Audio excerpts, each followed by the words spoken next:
Hello? Hi. Hi. Hi. What the? Thank you for gifting 20 memberships. Thank you. What the? Gift a chat 20? That's a lot of memberships.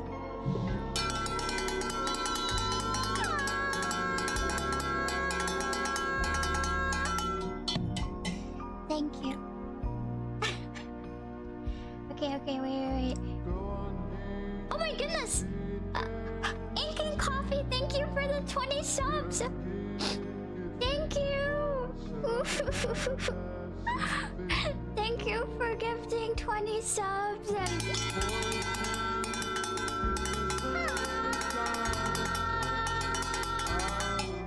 Thank you. Thank you. Do you like my sweater? Do you think my sweater's cute?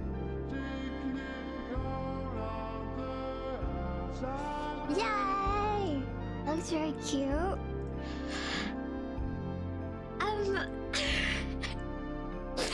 So don't freak out, but yeah, so I'm gonna stay down here. No, don't panic, don't panic. Don't panic.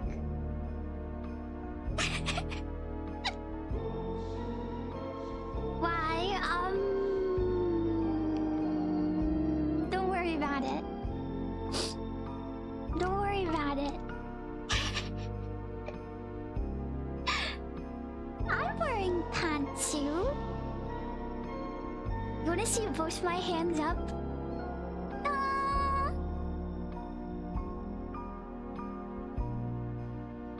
That's so cute. Pew, pew, pew. How about this weather? It's really cold. It's very cold, and I'm gonna get a blanket to cover myself. Anyways, Lasso, I hope you had a wonderful Sunday. And I hope you slept in. You better have slept in. I definitely slept in today. I woke up at... Don't be mad at me. Don't be mad at me. I woke up at 3 p.m. I woke up at 3 p.m.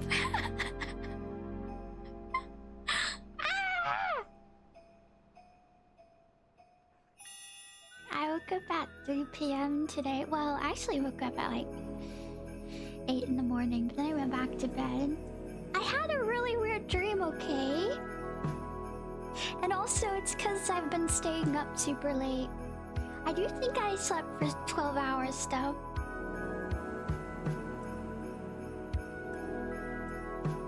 (6:30 p.m. or a.m.? I did have a wonderful morning, though. I finally slept. because I haven't been sleeping in for the whole week. Yeah, look, there's Santa Claus in the window. What do you think he'll bring me for Christmas? What do you want from Santa Claus for Christmas? Ugh. My feet are cold. Yes. Yes, coal. Queen and rest. A Red Ryder BB gun. Some cash.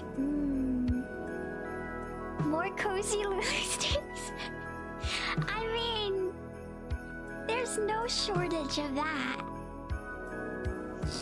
If that's what you want for Christmas, then I have to make that wish come true, right? You will get more Lulu streams. And you'll get a fun celebration stream with lots of cute girls on December 23rd. A big iron. Hello. Hi. Hello. El Quilipedos and 500 cigarettes. Who wants to smoke 500 cigarettes this year? Woo! Smoke, smoke, smoke that cigarette. Don't smoke. Don't smoke, Lasso. Don't do it.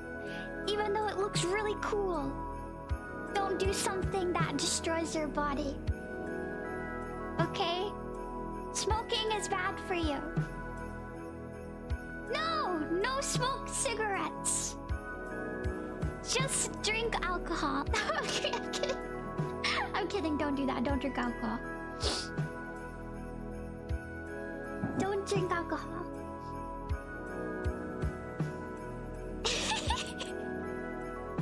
Don't drink alcohol or smoke cigarettes. Don't do not over-the-counter drugs either. Just gamble all your life savings away.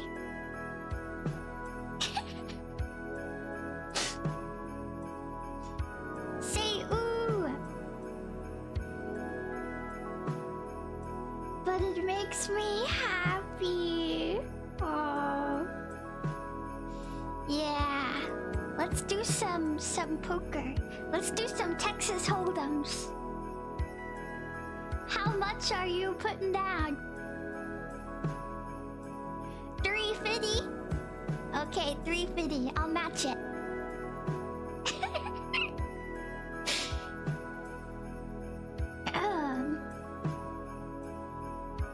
What makes you happy?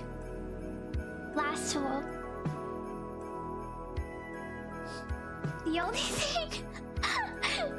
thing I want to hold them is your hand. Oh my. What is this Riz? Too bad I can't blush. Too bad I can't blush. It's impossible. Before marriage? You're right. We need to be married first. I do have a question for you.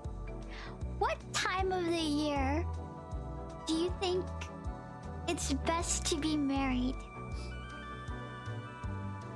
What time of the year?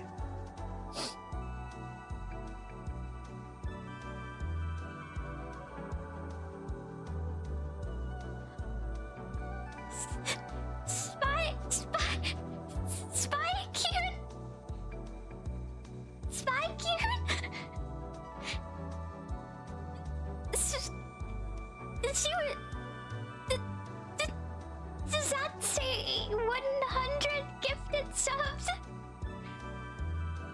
Oh. Oh my. That's a lot of gifted subs. What do you? Thank you. What the heck? 100 gifted subs. you want to know something really special that happened? I'll ring the cowbell after this. Thank you so much, Spike.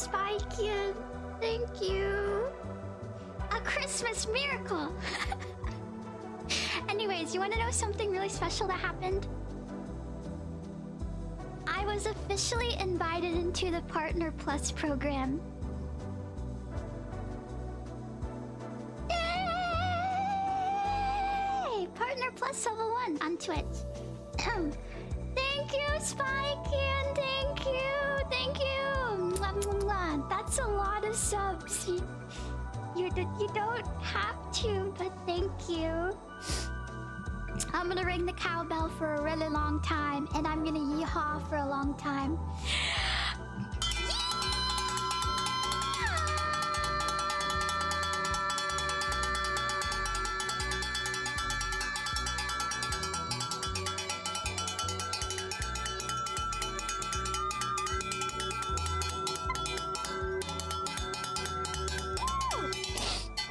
Thank you. My parents are gonna be like, what are you doing? You're gonna get me in trouble, Spy Kid. But thank you so much. That's so many. Yeah, they are going to be happy. I know they are. They talk about me ringing my bell all the time. But thank you so much. It means a lot. It really does. Thank you. Hi. Anyways, what are we talking about? Oh, yes. What do you want for Christmas? What do I want for Christmas? I don't know.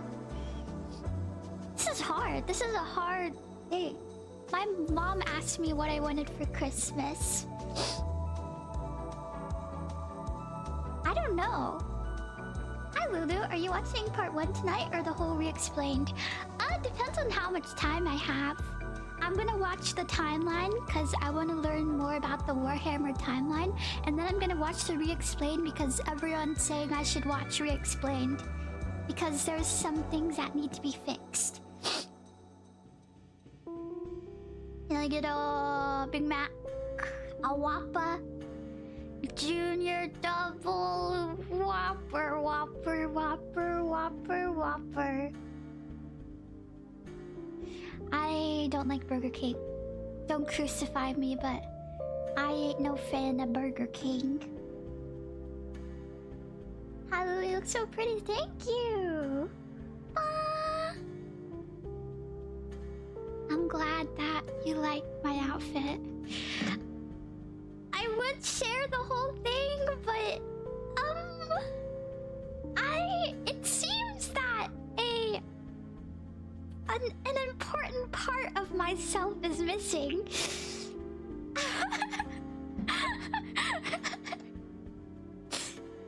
It's not spicy, but an important part of myself is missing.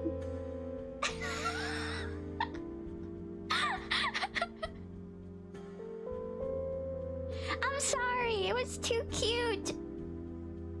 Fast food tier list? Ooh, that's a good stream idea. Wait, I like that. I like that idea. I do want to do a Wild West history lesson stream this week. I haven't put out my schedule yet. I feel like I would be a bad teacher though. There isn't a lot going on up in this brain. Have you seen the Lego movie? Have you seen the Lego movie? My brain is kind of like Emmett's. A vast, empty land of nothingness. But I can imagine really vivid things. I'm really good at creating stories.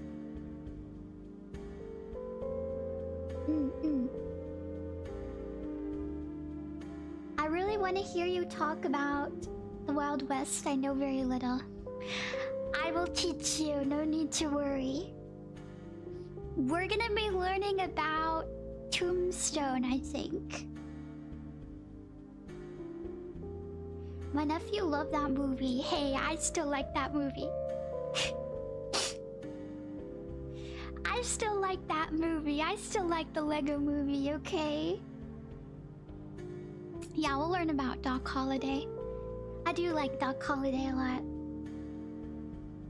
You're smart, Lulu. Maybe you are just pretending to be dumb. You've seen me play games. You know that's not true.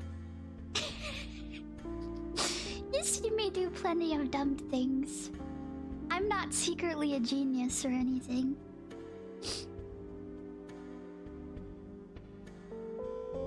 The good, the bad, and the ugly? Oh my goodness, thank you for the level 11 hype train. What the heck?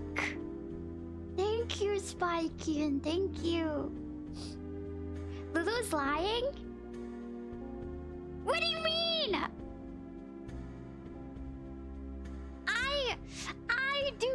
I do not do good in video games or puzzles.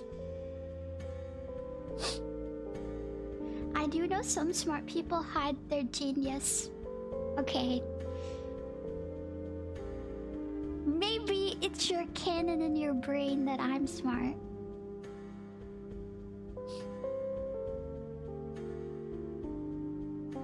You know, now that you mention it, still laugh when you said palmetto bugs and roaches are different.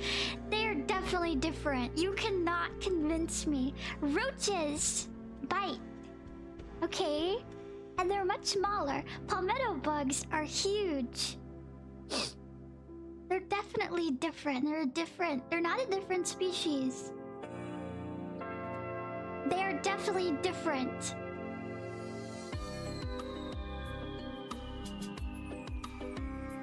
Roaches do bite. Roaches hiss. I don't think I've ever heard a palmetto bug hiss before. Lulu, could you do a cover of the song Villain from the Three Crazy Cows? I don't think I've ever heard of that one.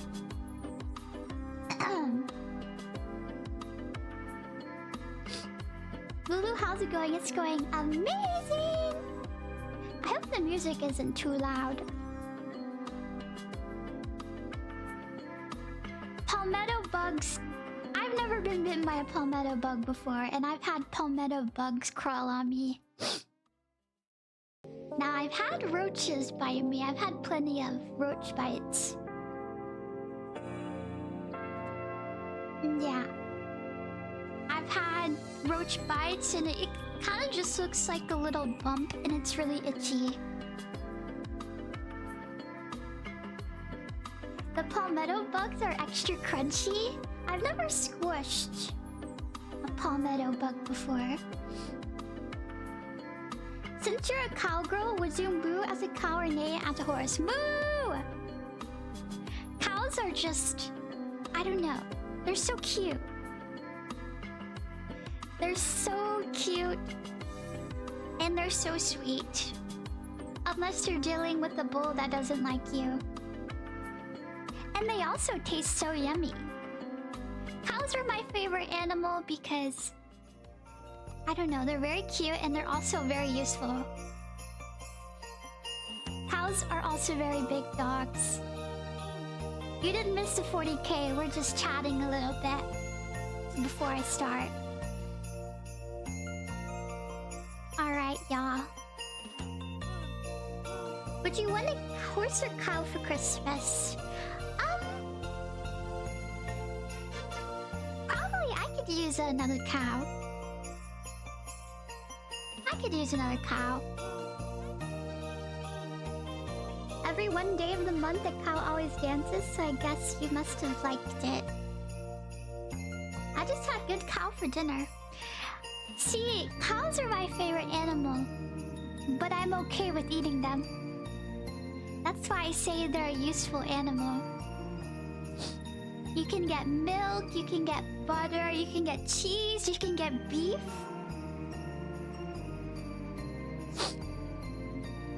many cows is the ideal number of cows? I'd say if you at least have like 4 to 5 cows, that's the minimum. Although I'm not a cow expert. Oh yeah, you can also get leather from their skin, and you can eat cow tongue.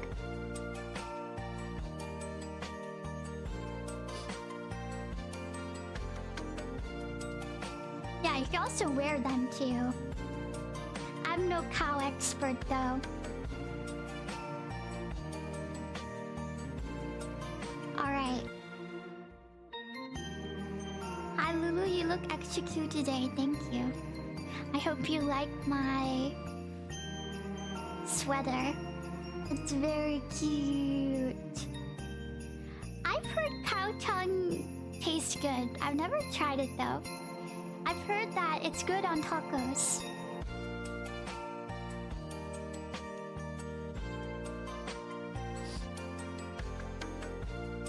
Same goes with goat, sheep, and chicken. Have you ever tried goat meat before? Ooh, what about goat milk? I've never tried goat milk or goat cheese. I've heard that store-bought goat cheese is absolutely nasty. But homemade goat cheese, I heard, is really good. I don't know what it is. It is actually used in authentic tacos. Cow tongue? I knew it. I knew it. I knew cow tongue was used in tacos. I've never had goat cheese before. We don't own any goats, so... I feel like I'd be nervous to buy it from the store. I'd have to get it from a farmer.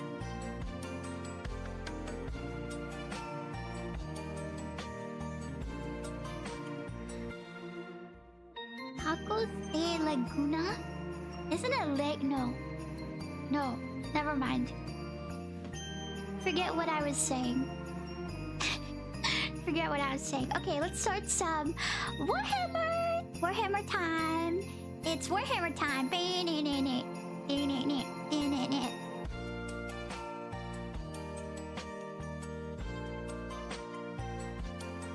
Who's ready for some of the Warhammer? I can't wait for the refresher.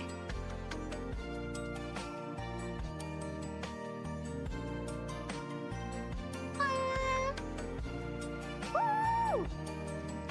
How many Warhammer fans are here?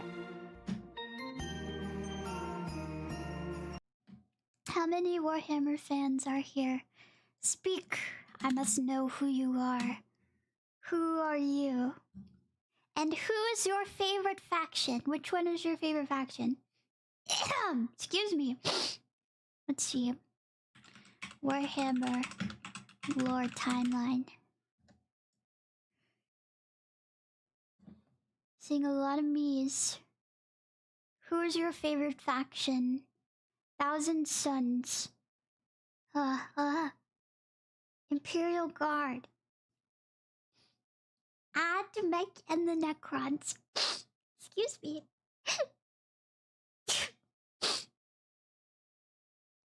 Okay. Is it this? Which video? I think it's this video. Wait, did I watch this video? Wait, which video did I watch? Does anyone remember? Did I watch the timeline video or no? I'm gonna watch another bricky one.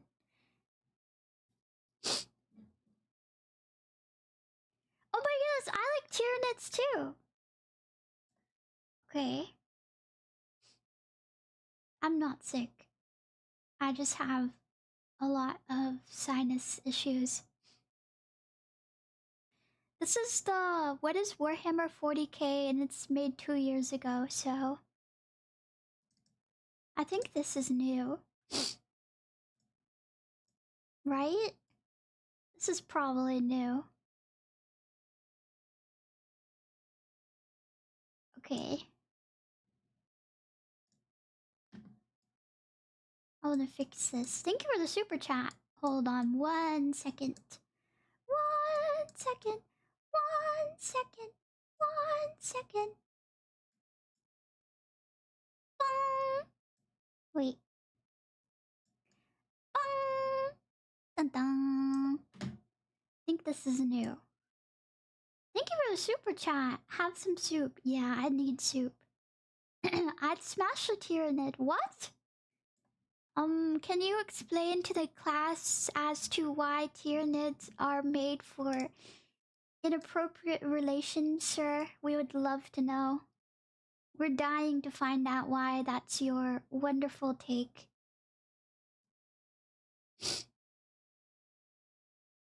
Mamma mia!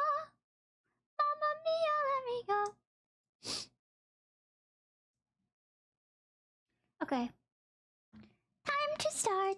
Darkness of the 41st millennium. Wait. In the grim darkness of the 41st millennium exists the Empire of Man, a backwards carcass of an empire comprised I can't of tell many if we watched this devoted already. forces, gigantic robot knights, religious machine cultists, and incredibly heavily armored women, God!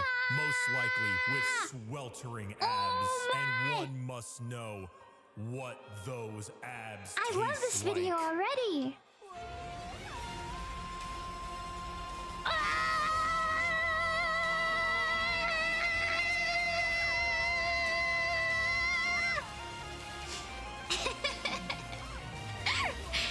My Gamer Sup's flavor is here. Sweet six-pack has arrived. I love a delicious ripped and refreshing women. cherry pineapple blend. Play the sound.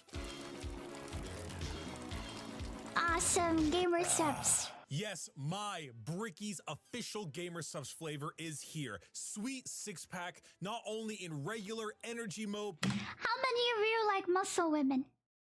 but also in caffeine-free. The cherry pineapple flavor is not the kind of flavor that just smacks you in the face. It is light, it is refreshing, and it's one of those things where you sip it and you go, not bad. And next thing you know, you are having your fourth refill the same day. And it is available now. I heard some guys don't like muscle women. They like the small women. Good to know that there's some guys who like muscle women here. Now, link in the description. Use code Bricky for 10% off your entire order. Not just for this, but for everything you buy. And I'm not dumb. If you buy any of these tubs, regular, caffeine-free of my sweet six-pack flavor, you will get a Muscle Girl 32-ounce shaker completely for free. There are only a couple thousand of those shakers, so get it while supplies lasts. I cannot believe we finally have this, but I told everyone, like, once you find out the flavor, you'll be like, yeah, that tracks, and damn straight does it track. How many of you would let a muscle mom punch you in the face? Code Bricky, link in the description.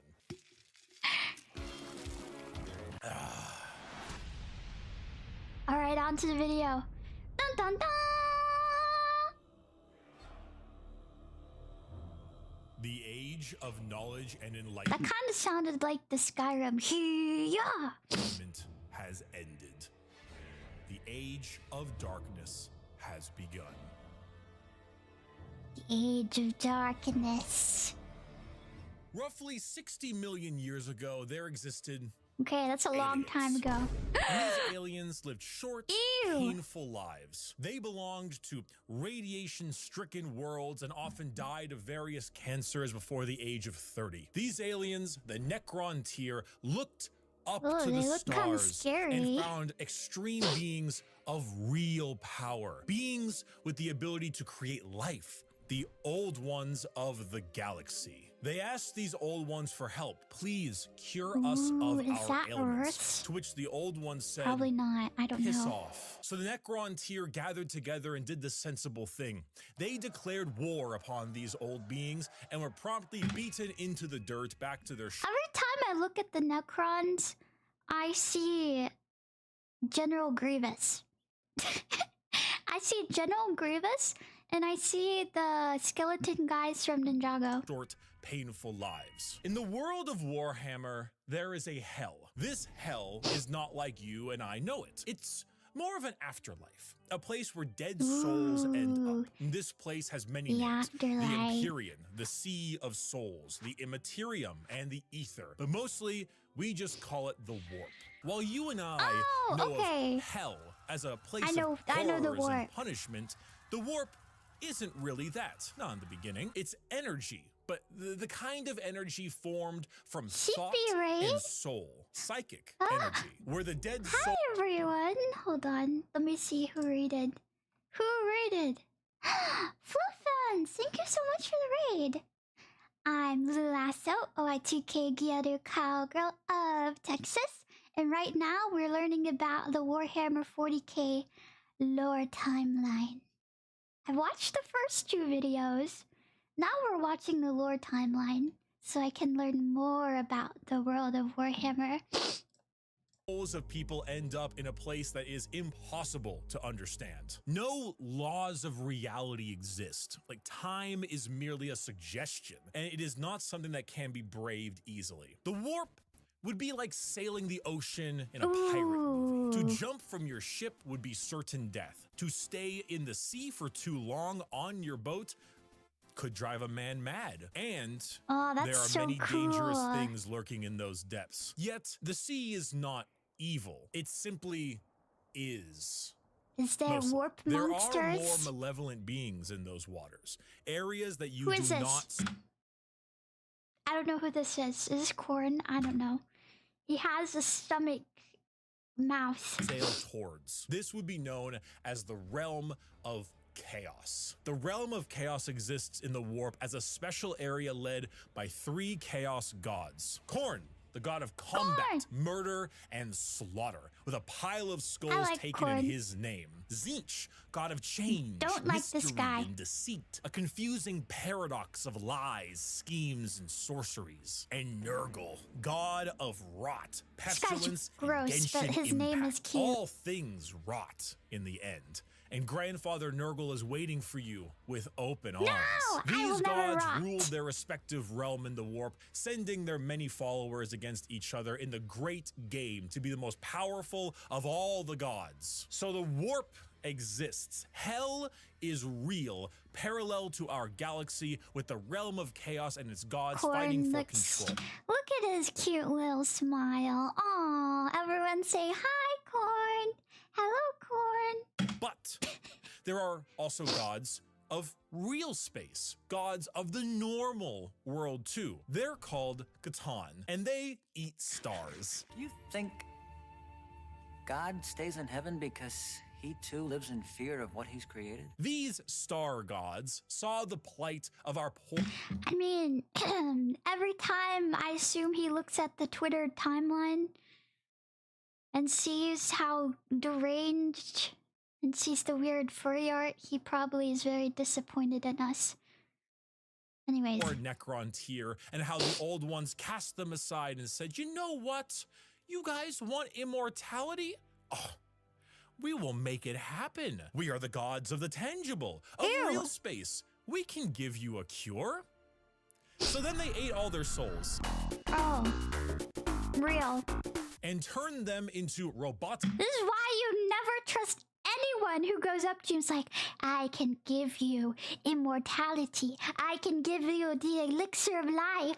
You just have to give something in return. And then you're like, oh, what's in return? We cannot tell you until we give you this immortality. And then they take your soul and then torture you forever. But you're alive forever, so then you have to deal with it for eternity. Anyways. Automaton, feasting on their souls and leaving a hollow shell of an intelligence left that is technically immortal. With the power of an entire species' souls, they turned their new robotic slaves on the old ones and hunted them to extinction. The Necron tier, now the soulless, undying Necrons, got their wish at the price of their souls. But we can count the number of kind gods on an amputated hand. With time, the selfish star gods turned on each other, fighting one another for more chances at glory and power. With this, the leader of the Necrons, Zarek, the Silent King, the man who doomed his species when he accepted this deal, waited, planned, bide his time until he seized the perfect moment and turned his legions of undead citizens against the star gods. Gods cannot be killed, but they can be broken. So Zarek broke the star gods into The Native Americans refer to corn as maize. Thousands of pieces and locked them away in vaults, taking their free will away as they did to them. Is this and retcon sealed lore? them away as It's okay, I'll watch basically the Pokemon re-explain. to be used as weapons in the future. Who's that Pokemon? It's the Void Dragon. Zarek then, with his perfect memory, exiled himself for his sins, flying out to the darkness between galaxies to atone for what he had done. This entire situation, the genocide of the Old Ones and the rebellion of Corn Zarek, for the will corn go down god. in history as the War in Heaven. It is the It's Skeletron! most brutal war the galaxy has ever seen and ever will see. This was a conflict that took an entire galaxy-spanning species and pitted them against gods that ate stars. The Necrons, rather crippled from, you know, Well, the war in heaven, decide to go to sleep in gigantic tomb worlds on various planets until the upstart species of the galaxy died out. And so turns out, when you have a war that lasts tens, hundreds of thousands of years and involves the genociding of multiple species, the old ones in the galaxy, and the consumption of souls from an entire race, the warp gets a little wacky. You know, if you had a kiddie pool and it was nice and calm, Corn is over there splashing about, so you don't really go in that direction. Nurgle has explosive diarrhea, so you don't really go in that direction either. I knew you he can was still kinda gross. get in the pool. The pool's still fine. Turns out, when you add a couple trillion souls to that kiddie pool, doesn't it get it'll make over- the waves a little more turbulent. And turns out, a lot of them like to pick a side. Kinda Nurgle, overfilled, Tzeentch, right? or Corn. So the once calmer warp, be real, who would you choose? Which one would you choose? the once relaxing kiddie pool, has now been bloated. A million years of war will certainly make Corn, god of murder and slaughter, more powerful. A million years of war will probably make Tzeentch, god of deception and change, a little more powerful. And good God, a million years of war will make Nurgle, god of decay, oh, just the tiniest bit I more don't know, powerful. I think Now I'd choose entering that Corn, kiddie pool maybe. is no longer fun, it's dangerous. The warp is now a problem. Hell is resembling hell a lot closer to what we imagined it originally. The Sea of that's not Souls good. and the Realm of Chaos are now Yuck. intertwined. So who else to brave the galaxy than a species that won't need to deal with that? Yuck! No, the elves! The Eldar are space elves. They have a lot of the traits that you probably think of when you think of elves. Tall, slender, pointy ears, bit more androgynous looking. Listen, I'm not racist.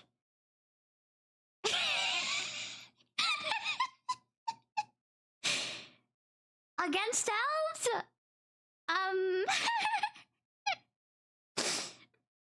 Anyway. Deviant will tell you. And a bit stronger on the emotional side. The old ones, as I mentioned, could create life. And when they were getting, you know, absolutely bodied by the Catan and the Necrons, they made some new races to try to help them. One of them was the Eldar. It didn't save them, but they're here now anyway. Oh, and also the Orcs, but they're busy right now. Orcs!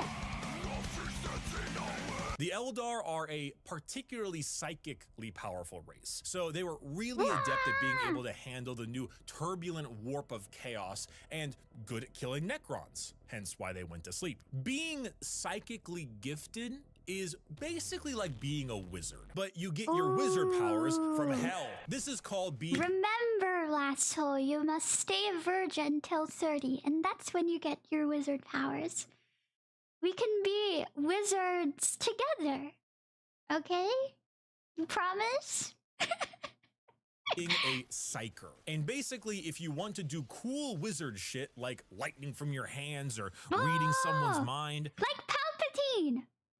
you can do that, but you siphon the energy to do that from the warp. Avatar the Luckily, Last the Airbender. Eldar are very good at handling this without too many negative effects, because, you know, summoning power from the Sea of Souls with the new Chaos Friends can be a bit of an issue. But Eldar are pretty good at it. And you see, what's really cool and also awful about Warhammer is that most developed species travel long, faster than light distances by going through that warp. They create a tear in reality to unreality and move through it. Faster than light travel. I knew it was a wormhole. We go through hell itself to deliver your packages. For those of you who play Minecraft, you know how the Nether is like a I pocket love dimension. Minecraft. So moving 10 spaces in the Nether is actually moving something like 1,000 in the real world. That's basically what warp travel is. Just much like in the Nether, there are a lot of things that want to kill you. The Eldar found a way to do so in between realities. Not regular reality, not the warp, something else. A purgatory of sorts. A fabricated psychic realm that allowed them to travel without fearing the negative effects of the warp. The Eldar were the perfect fit for the new galaxy, and they took it with open arms and pointy ears. The empire of the Eldar spread everywhere, and it spread all the way until now, the 21st century. That's right, while you were watching NPC streams on TikTok, the space elves were ruling the galaxy, and they did so for quite a long period of time. Thank you for the ammo, sir.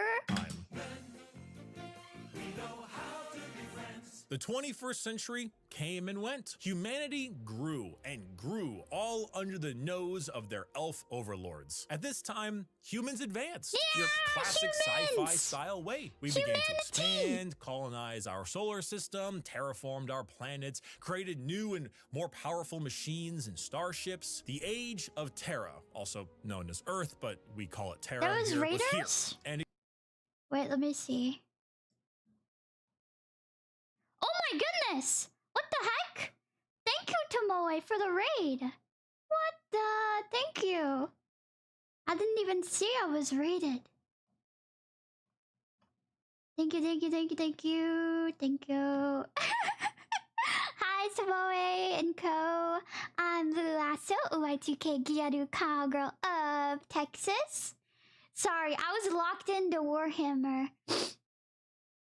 I was also locked into hating elves. I'm an elf hater. Bleh. Bleh. Horse raid? Wait, did I get raided on YouTube too? Oh my goodness. Hi. I love Tomoe. The Umami has invaded. Let's go! I'll say it again.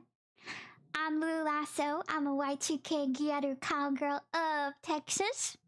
And I think Tomoe is amazing! Yeehaw! Yeah, I'm a bit of a space racist. I don't like elves. But only against elves. Every other race is awesome and lovely, but I just don't like elves. So existed between the 21st century all the way until the 15th millennia. Not much is known about this time. Not much needs to be known. Humanity grew up, sought the stars. It's classic. Then came the years between 15,000 and 25,000. She's a really cute horse girl. Or to some, the dark age of technology. This is when humanity reached a new apex of technological understanding. When you think of sci-fi, there's a lot of things you can think of. Star Trek, maybe Star Wars style. You can go cyberpunk dystopian. The age of technology was deep sci-fi, like a scientific prowess that fringed on magic. This is all— I'm not xenophobic. The only race I don't like is not even real. All real races are lovely and can be celebrated. But elves? Hell no. also when the first ever psychers began showing up in humanity. Individuals with the genetic mutation to be able to access the warp, and then because of that, travel through it. Humanity was no longer constricted to their early ways of travel. With warp travel, they could go anywhere in the galaxy. They equipped ships with gigantic AI machines, with everything you would ever need to know about mankind, and sent them out on colony ships to Which faction says AI is an abomination? I know there's a faction who just hates AI. Okay, wait.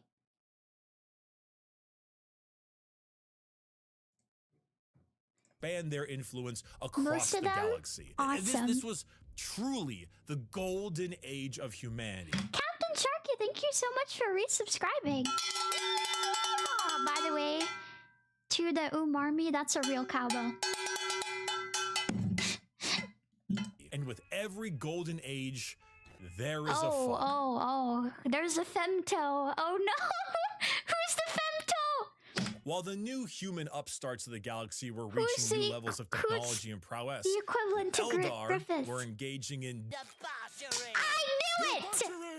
I knew it! What happens The elves, they're when a all species evil. has everything? You can produce unlimited food out of nothing. Your need for farmers and workers, gone. You have they're all dominated evil. the I hate them. stars and have created a fast travel system that doesn't I hate rely on the them. I hate dangers them. I hate of the them. I warp. hate them. You I hate have them. I hate nothing them. else to do. You have no struggles, no problems, and feel Can we not be nice friends and hang out and play video games together and have creative hobbies instead of touching each other inappropriately without asking? as if there is nowhere else to go. Well, you begin to experiment. The Eldar started harmless enough. You know, you take a serious interest in he's your species painting. culture, your arts, paintings, poems, plays. These are Eldar, elves, remember? Their emotions are heightened, more powerful than us humans. So your plays get louder. They start to push on the limits amphitheater. of your hearing ability. Your music becomes different, more Oh my goodness, deranged. It pushes raves. the boundaries of what is art. The visual spectacle of art becomes more bizarre, Ooh, that was so more cool. delusional, more eccentric. And let's not forget a very important sense. Touch. Pornography is one thing. Brothels is another. What if they all mixed? What if See, this is what happens when we engage in sinful debauchery. It just keeps deforming and turning into something we can't handle anymore. Anyways, if your brothels were part of your art and music? And what if those became more deranged? The boundaries of debauchery were not just met, but shattered. Next thing you know, murder is commonplace and often mixed with the art, music, and sex. Pain is a can we just like play video games together? Let's watch some movies together. Instead of this! Anyways. common byproduct of entertainment. Whatever sensation you can have must be increased, must be enhanced, must be taken to the limits. The Eldar Empire slipped into a nightmarish realm of debauchery and excess. See, this is why with you the can worst never of it trust taking elves. place This in a is why city I in the webway, a hate black elves market so for these much. kinds of heinous acts known as Kamara. Some Eldar Thank you for the super chat. More proof elves don't deserve the Emperor's forgiveness. So true. saw the writing on the wall, saw what was happening to their species and how far they had slipped. So they boarded continent-sized starships called craft worlds and left their empire, seeking a more Continent? That's enlightened, big. calmer existence among their peers. Some, those in Kamara, pushed it to even greater heights, relishing the pain and torment they inflicted on those around them. All during this, the warp, the yin to the yang of the world, was fed by these Idle hands are where the demon lies. How about let's create society and have everyone work and have plenty of hobbies so we don't have idle hands.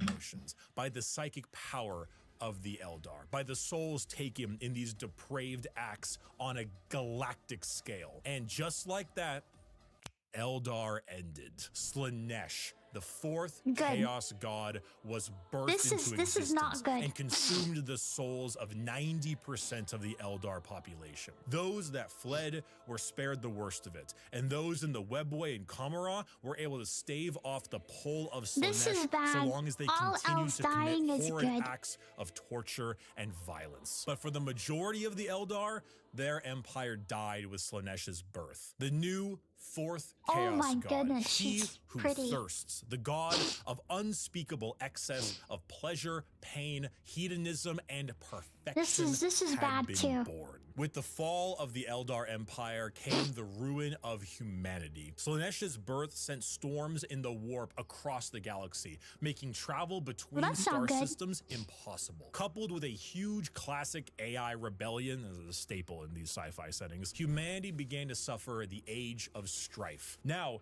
planets that relied on Thank you for the $20 super chat. An important detail is Eldar could reincarnate at will upon death and even choose to wipe their memories of past lives when getting births again. So death didn't mean much to them. Now Slaanesh numbs their souls instantly.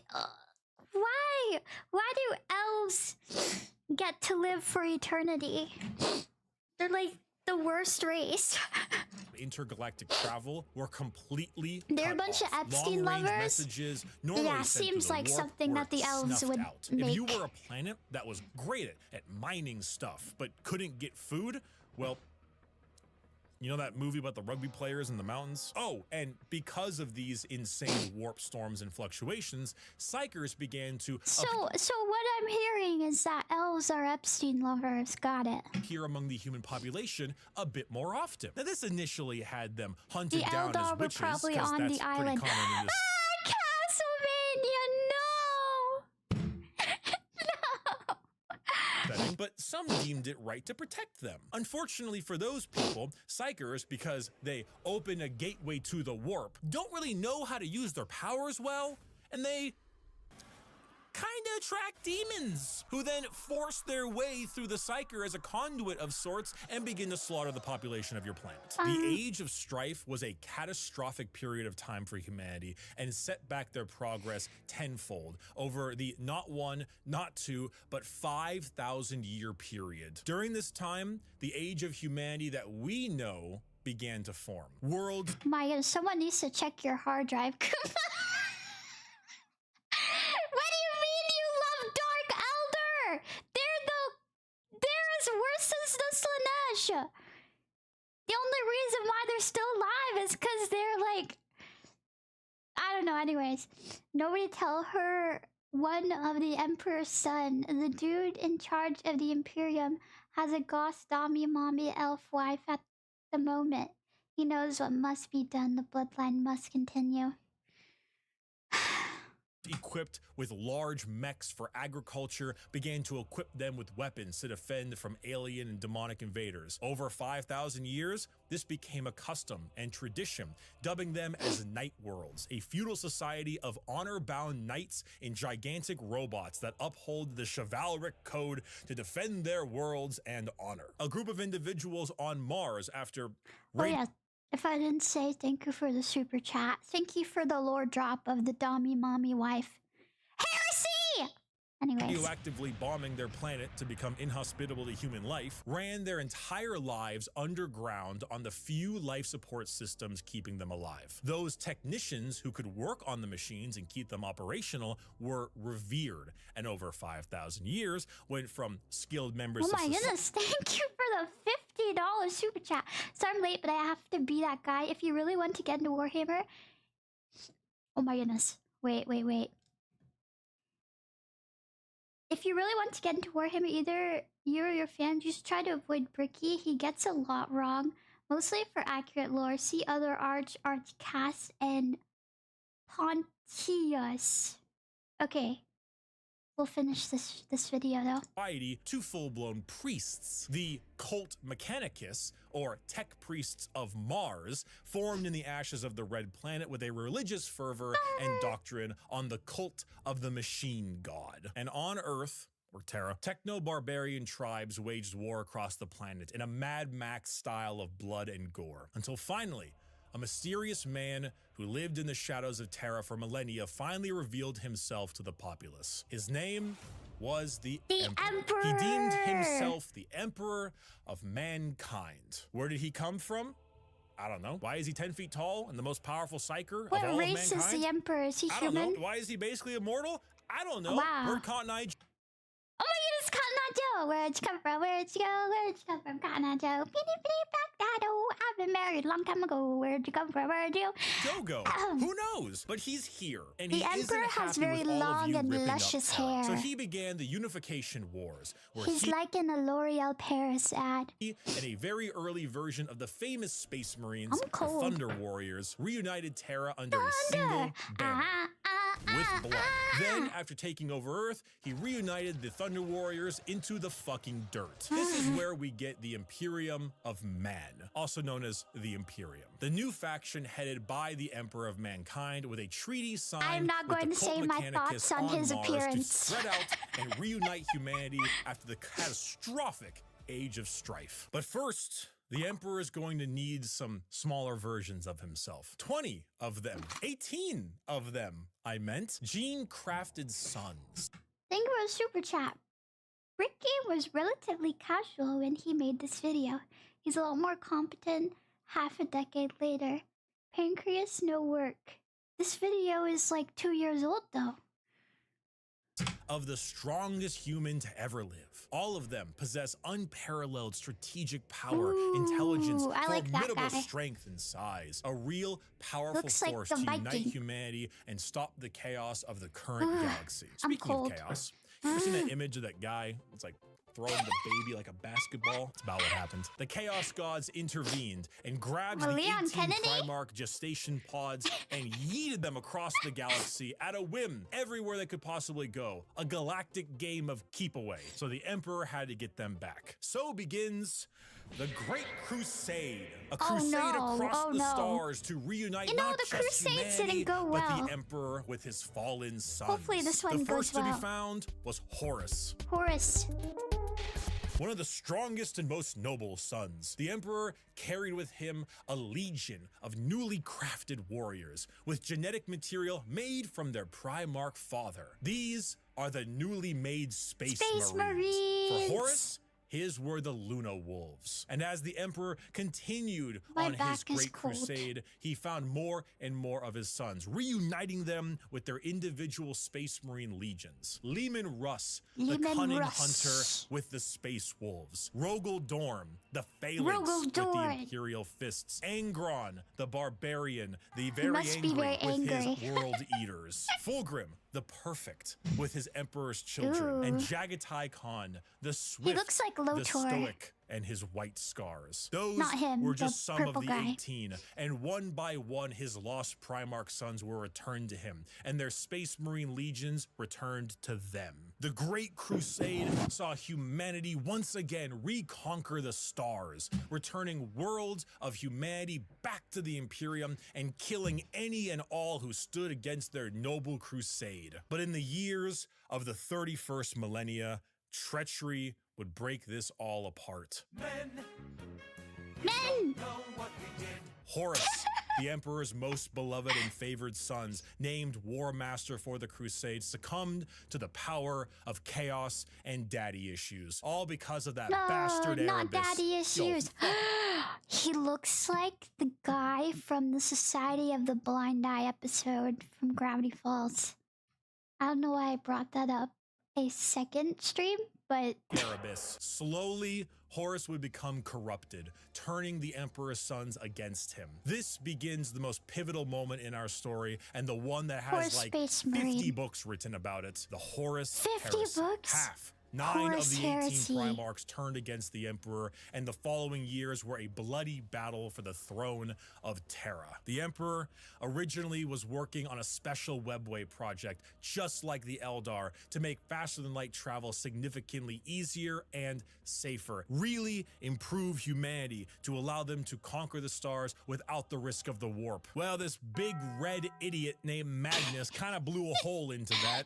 literally and figuratively. Big red So idiot. Biggie over there is stuck on Biggie. a gigantic golden throne, holding back the oncoming rush of demons and powering the Astronomicon, basically a big North Star for people who are sailing in the warp to help them navigate. The Horus Heresy saw many loyalist and I know traitor the legions pitted against Astronomicon. each other in a bloody war until it reached Terra itself. Horus, unable to break through the lines and with time running out, made a gambit and opened his ship up to be boarded. The Emperor took this challenge, quickly allowing someone else to take control of the throne as he teleported his way onto Horus's flagship, the Vengeful Spirit. The Emperor, unable to truly kill his most beloved son, changed his mind right quick when Horus strangled the life out of his other son, Sanguinius. Oh no! I'm sure you've seen this image at some no. point. The Emperor then said, "I'm not gonna sugarcoat it," and proceeded to psychically blast Horus into complete oblivion, killing not only his body, but also his soul.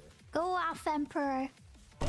Horribly wounded from this duel, the Emperor is returned to the Golden Throne in order to keep the demons at bay and power the Astronomicon, because without it, humanity would be flying blind. There he sits, Leroy Jenkins. slowly dying from his wounds and the strain of powering the Golden Throne. The only thing keeping him alive is This is feeding the upon Emperor. the souls of 1,000 psychers every single The Emperor is in like a vegetative state, right?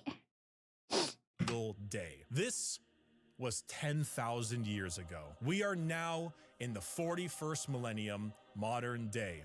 Warhammer 40,000.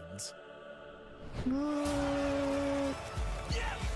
The Emperor remains Warhammer on his throne. 40,000. The Imperium is a rotting carcass of an empire, a fascist, xenophobic cult that worships the Emperor as a deity despite him never wanting to be seen as a god. Over the span I mean, I like all the other races. I just don't like the Eldar.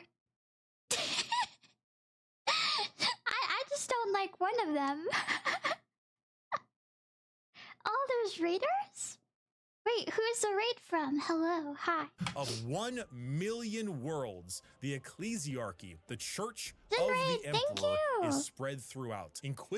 Howdy, I'm LULULASSO, Y2K Getter Cowgirl of Texas. Yeehaw! Inquisitors with unparalleled power root out any sign of heresy or lack of devotion to their god emperor. The other half of the traitor legions move about as chaos space marines, raiding and pillaging the Imperium, while the loyalist half does their best to keep the empire alive. All throughout this, they must endure orc invasions, Eldar trickery, the reawakening of the Necron race, and the Great Devourer, the newest tyrannid.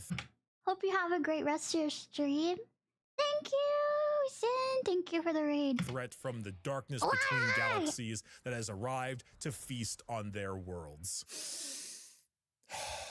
The theme of Warhammer 40,000 is regression and intolerance. Every major faction in Warhammer has had an empire that spanned the galaxy only to be crushed back to a hollow shell of what they once the were battle, due to their ladies. own failings. Culture, the arts, personal freedom, religious tolerance, the simple possibility that alien life might not want to kill us is considered heretical and is often met with a pistol to the head. There is no time for these things. All there is time for is worship of the God Emperor and a million wars to be fought. To be a human. Do y'all like this? Do you like the Imperium? In the 41st millennia is 99% of the time to live a horrible existence, to be one of trillions of other humans across a million worlds throughout the galaxy. A galaxy where AI is outlawed, so humans are repurposed. Oh my god, really? AI is outlawed. Oh, that's so awesome. And lobotomized to become Finally. slaves. A place where lack of devotion Oh, is but met it's the with Inquisitors. death. And They if look you cool. even have devotion, Boo! there's a good chance the threats to the galaxy, chaos, and aliens will kill you anyway. Warhammer is a world where you revel in being bad.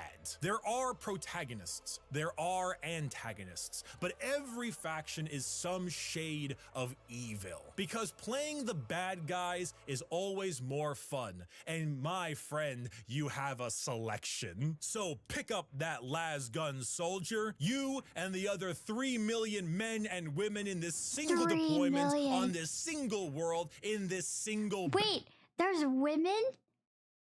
Oh my goodness, there's women that fight. I didn't know that. All I see is men. There's just men here. Oh, I didn't know that women fight. battle will now show them the might of the God Emperor. That weapon in your hands has killed 99% of the alien population Unbased. in this galaxy. Unfortunately for you, I'm only for babies. Okay. That's a joke. I'll stop. I'll stop. soldier, you're fighting the final 1%. May the Emperor be with us. Glory to the first man to die, for in the grim darkness of the far future, there is only Oh my, she's... Never mind. Let me fight. She looks awesome. I know that there's battle ladies. I want to be a battle girl. I don't remember their name.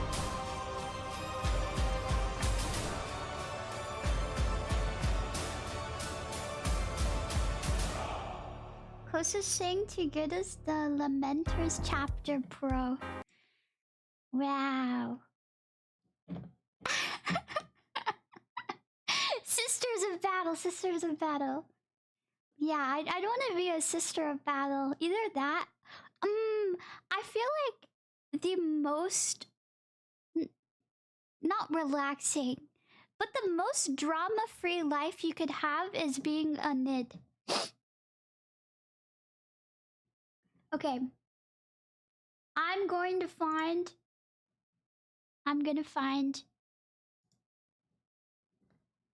another video to watch. Should I watch like the re-explained lore? Is that one better, or is there a better lore video for me to watch?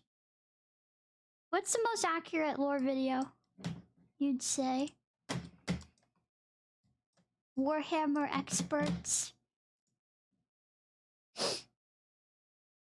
Re-explained? Okay, the re-explained is good. Okay, then I'll watch re-explained. Done. Oh, there's no accurate lore. Okay, well, what's the re-explained one by Ricky? And maybe I'll find some other... Excuse me. Creators. Warhammer 40k. Hopefully this one's a little bit more accurate. Or re-explained. Re-explained. This one says 7 months ago. Is it every single Warhammer 40k? Re-explained. Oh, part 1. Okay. This is gonna be a long one, isn't it? in the kind. Okay. That cute lady you saw was Minka Les. She's a Canadian soldier, hence the purple eyes. She's really cute. I like her. Also, Leotin is the lore master. Want all the details. Okay. Before I start, I'm gonna grab some water real quick.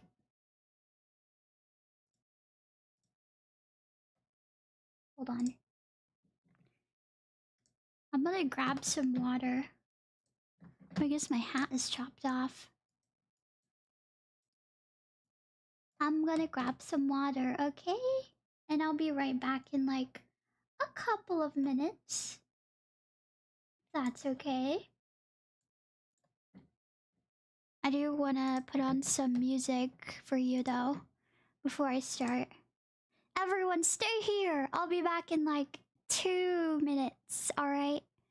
Okay. Ooh, should I put on Christmas music for you? No, I'll put on Christmas Vaporwave.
back. Yay! In the kind bright Yay! Okay. brightness of the far past, there was no war. Our galaxy was I'm gonna reset this and turn it up.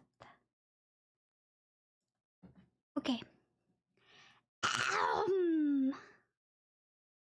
Welcome back, glassholes. And today we're gonna be watching every single Warhammer 40k faction re-explained. Yeah, I turned it up a little bit.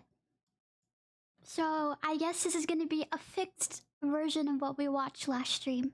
In brightness of the far past, there was no war. Our galaxy was, for a long time, fairly empty and quiet. The first known species to appear during this time are known only as the Old Ones, cosmic entities that traveled across the galaxy with ease and seeded life through the stars.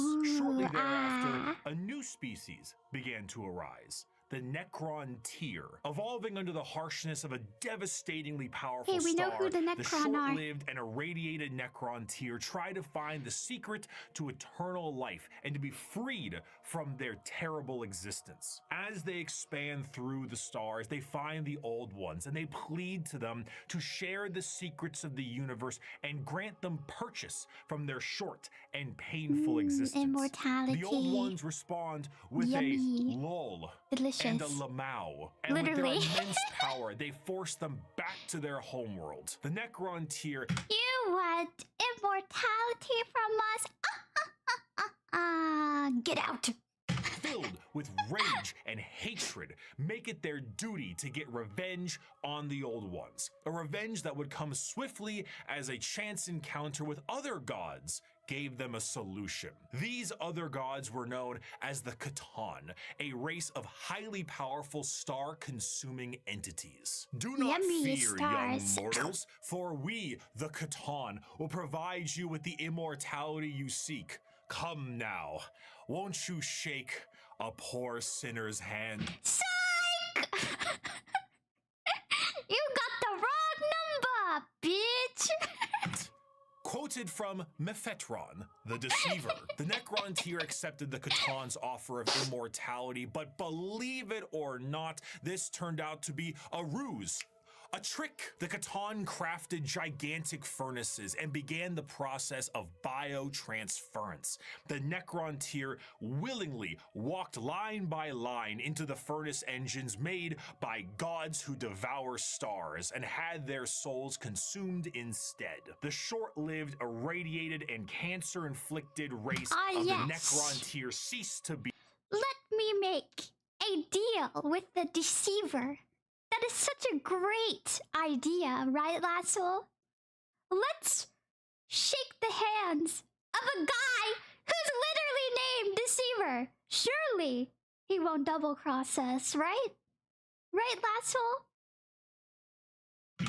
And the immortal, soulless Necrons remained. Now backed by the immense power of the Catan, the Necrons rally against the Old Ones, and the bitter conflict in the stars at this time is known as the War in Heaven. Despite creating various races and entities to aid them in this battle, the Old Ones are overwhelmed and eradicated down to the last, due to the sheer power of the Catan fat off the souls of the Necron tier, and with an army of unthinkable robotic slaves at their behest. However, the Catan, not P-H-A-T, but F-A-T.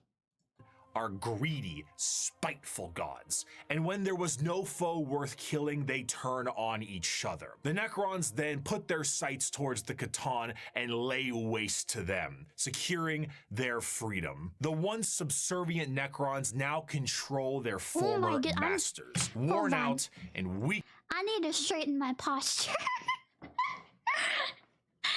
Looking at the Necron, everyone sit up. Everyone at home, sit up. Sit up right now. Weakened by these wars, the Necrons under their leader Zarek, the Silent King, lie dormant with a plan to eventually wake and reclaim control over the galaxy. Over millions of years, empires rise and they fall. The species created by the Old Ones have footholds over the galaxy, but on a pale blue dot in the thick of all this conflict, humanity begins to evolve. And for the most part, the basic path of humanity's evolution remains the same as it is now for almost 15,000 years. Right now, in the 21st century, this is canon. You, right now, Twitch streamer reacting to this video, you... How did you know? How did you know? Existed at a point in the Warhammer universe. Whoa, but with time, Warhammer humanity's canon. ambition and the power of their technology becomes unmatched, and Thank Chaos Brooding for the sub. Yeah. the golden age I'm of canon. expansion begins. LULULASSO is Humanity starts to branch out through the stars with powerful tools used for agriculture, mining, and expansion. Some branches of humanity would eventually settle far away from Earth itself, and around this time, the psychic ability of humans are greatly expanded, and what we begin to know as psychers appear. But despite all the progress, things would begin to collapse. The machines created to aid humanity would turn on them in M23, an event known as the Cybernetic Revolt, and trade would begin to AI. collapse due to the immaterial warp, aka We cannot depend on AI as a society. Because what if they fight back? And then we have nothing. What will happen to us then? Brick became friends with VTubers because of reactions. Thank you for the super chat, by the way, Maximus. actual hell beginning to cause ruptures in space and time. These warp stones would separate humanity, and this would be what is known as the Age of Strife. The warp, a sea of souls, storing all thought, emotion, and the souls of those who have passed on, begin You said Star Trek is canon. What about Star Wars? Star Wars canon. fluctuating into something terrible, as far on the horizon, something horrendous was brewing. You see, Oh, the no. warp isn't just Okay. a random assortment of warp? chaotic energy. It is fairly well know about the organized warp. thanks to those living in the galaxy. The warp itself acts as an afterlife of sorts. Is this at the point in time where it's only 3 and not 4? And the actions of the innumerable amount of creatures who live in the galaxy have manifested a pantheon of organized entities known as the Forces of Chaos. At their helm are 3 major entities: Okay, I got this. Korn, Nurgle, and the mischievous guy, and Slanesh. Korn, Nurgle, and Zeech. However, a Zeech. 4th one, Slanesh, was about to be born. The ancient Eldar were one of the first Oh my, look at her. Gluteus Maximus. species created by the Old Ones, and due to their extreme and unbridled excess, the birthing of Slanesh tore a hole in the galaxy and forever split the Eldar into those of the craft world, who sought to bring their species back together, and those of the Drukhari, who wished to continue what Drukhari. caused the birth of Slanesh in the first place. The birthing of this 4th Drukhari. chaos god settled the warp storms of the Immaterium and ended don't the like the Age Eldar. of Strife, but humanity was still fractured. So one man revealed himself and spearheaded an immense attempt to Is this reunite the Emperor? all the fractured pieces of humanity. That man was the Emperor of Emperor! Mankind. After reclaiming the nearly destroyed Earth, the Emperor embarked on the Unification Wars to unite humanity under the banner of the Imperium of His Man. hair is so However, due long to and the very luscious. long and devastating impact of the Age of Strife, humanity as we know it is not the same. To reconquer Earth, the Emperor would need more than mere men. Great beings, known as the Thunder Warriors, were recruited by the Emperor to reclaim the Earth with ease. But these warriors are a blunt tool and had, overstayed their welcome. He would need something better, and that solution would be known as the Space Marines. Superhuman soldiers that will have the skill and cunning exponentially greater than the mortal man.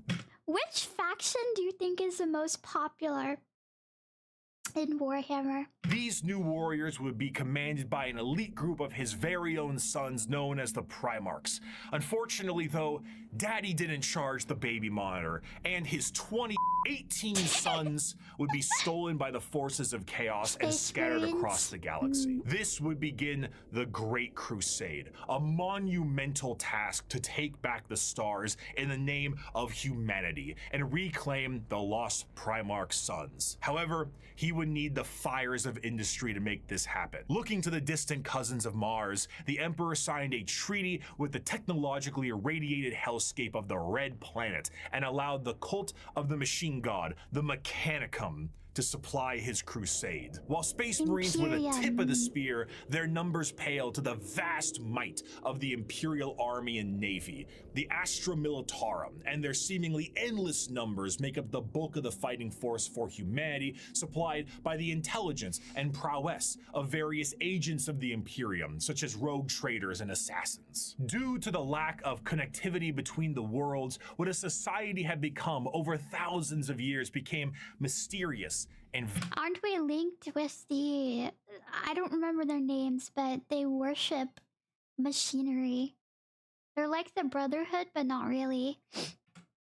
varied. Tools, once used for harvesting and agriculture, now are being used as machines of war in the form of Imperial Knights. Some of these fractures of humanity would even be changed further and become unrecognizable to the average human, with differences in size, skin color, appendages, cat ears sometimes. Some would go so far to become their own galactic societies, like the miners of the Galactic Core and their immense supercomputers, forming the Leagues of Voton. After an incredible amount of effort and books, the lost sons of the Emperor would be reunited, and the Imperium of Man would be firmly established. This, however, would not last. Be it intentional or accidental, the Emperor would not reveal to his sons the true nature of the galaxy and the terrors of the warp. And this oversight would result in one of the most impactful wars in humanity's history. The favorite son of the Emperor, Horus, would fall to the powers of chaos and turn on his father. This betrayal, this backstabbing, this heresy, this Horus heresy. Yeah.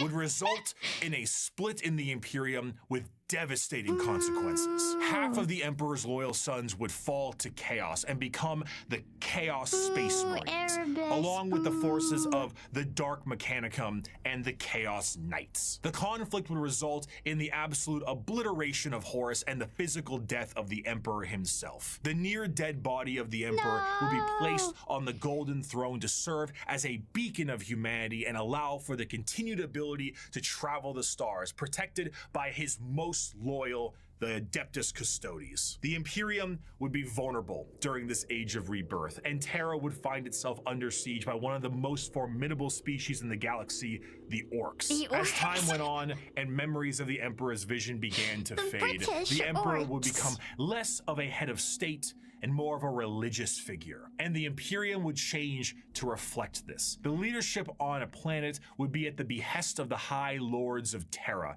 and their actions would be courtesy of the incomparable power. I don't know, I kind of like the orcs. I like the idea that they just imagine something and it works.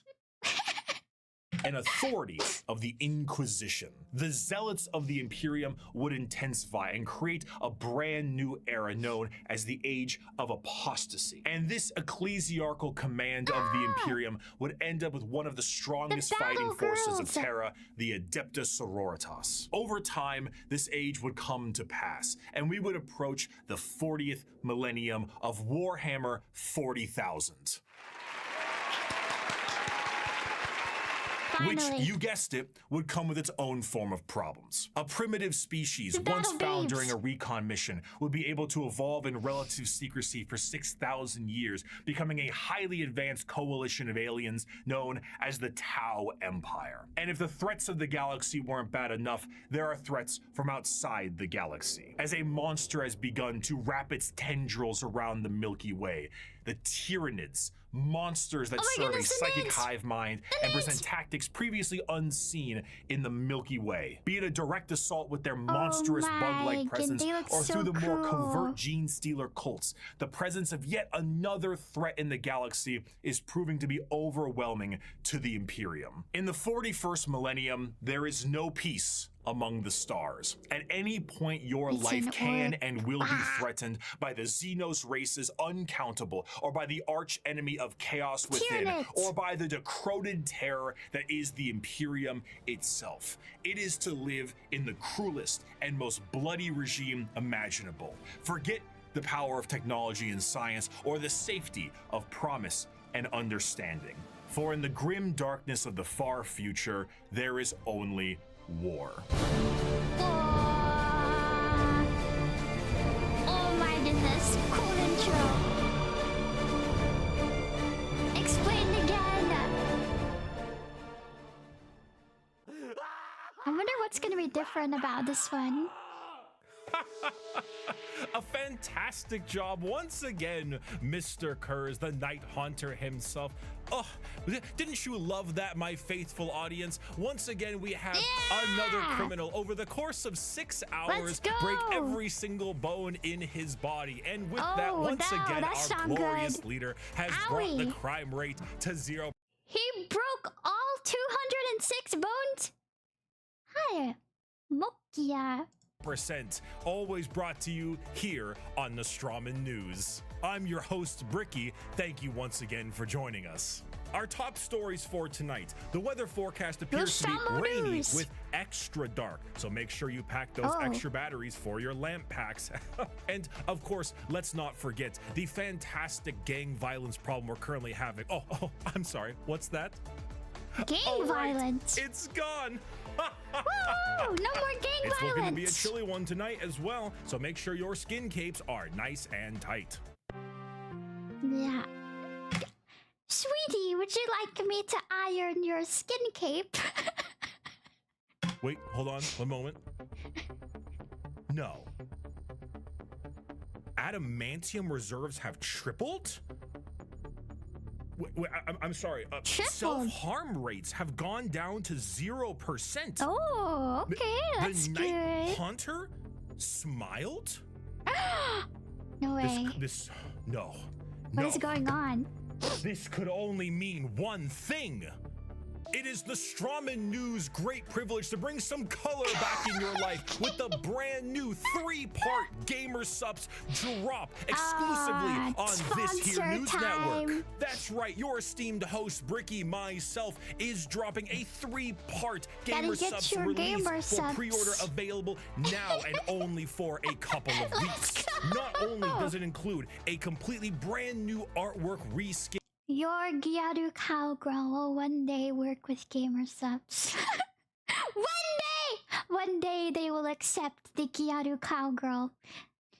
Of the sweet 6-pack flavor, one of the highest selling flavors in the entirety of Gamer Subs, but it also comes with the first ever all over print Gamer Subs 32 my, is there like ounce a muscle jug. mommy? And if that Oh my isn't enough goodness. for you, if the phenomenal drink and drink holder is not enough for you, we have a desk mat to go along with it. That's right, the Herculean look of the brand new sweet 6-pack. What flavor? I don't know. It'd probably be like pink and yellow. So maybe like strawberry lemonade. Unless there's already a strawberry lemonade. Strawberry banana. Style is here. We're still looking at muscles beyond belief, but this time we're talking taste. We're talking I know. Atlas. We're talking smooth.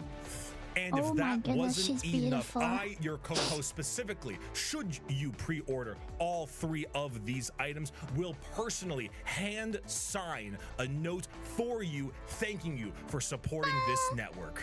All of this you can receive for 10% off if you go Ooh, down in the 10% description off. of this video and click the link, or go to gamersubs.com/bricky and use code bricky. Save 10% off with code bricky. Bring some color back into your life and increase production across the board for our glorious leader, the Night Haunter. Thank you, Gamersubs, for sponsoring Nostroman News, and let us move on to our next scheduled program. 5 years ago, I made every Warhammer 40k faction explained. a passion project of mine for a universe that I enjoyed so much. Its main purpose was to be a drawbridge, the separation between the layman who had only ever seen the big armored blue man situated neatly next to a Wetzel's Pretzels, and then the hardcore Warhammer lore nerd. That was just too wide, and there was nothing bridging these two together. Since 2020, Warhammer has exploded in popularity thanks to COVID, quality game updates, and a few excellent video games, and a couple of miniseries. So cool. The sheer volume of people who have told me they have purchased miniatures due to that video alone makes me feel as if Games Workshop owes me commission. However, that video is incomplete. I was not a casual fan, but I was also not a hardcore lore junkie. In the 5 years since that video's release, multiple channels have sprouted up, and the drawbridge between casual to the obsessed has never been wider or easier to traverse. Even I, myself, have been a part of Adeptus Ridiculous, a podcast teaching lore in a much simpler and condensed form. Summary of the world, and each faction that takes... No! Wait, is stream that? Is... No! Oh man. Is it on? Is it back? Oh my goodness, it says I have 0 people watching. Oh no. Oh no. Oh gosh. Back on Twitch. Okay, are we back? Oh! Oh man! Oh my viewers, God! I think we're okay. I see all of you, so I think we're fine. It doesn't say buffering or anything. During it. And we did that because to truly understand each faction, we must understand what makes them the way they are. And to do so, we need to begin in chronological order, discussing their origins, their culture, their power. But no, that's okay. As long as I have you in the chat, we're fine. Sad. Yeah, 0 viewers. I'm a 0 viewer indie now. Let's go! We're back to the beginning. I remember when I had 0 people. And of course, what makes them oh so grimdark. So let's begin with the group that started it all and sing praise to the Infinite Empire. The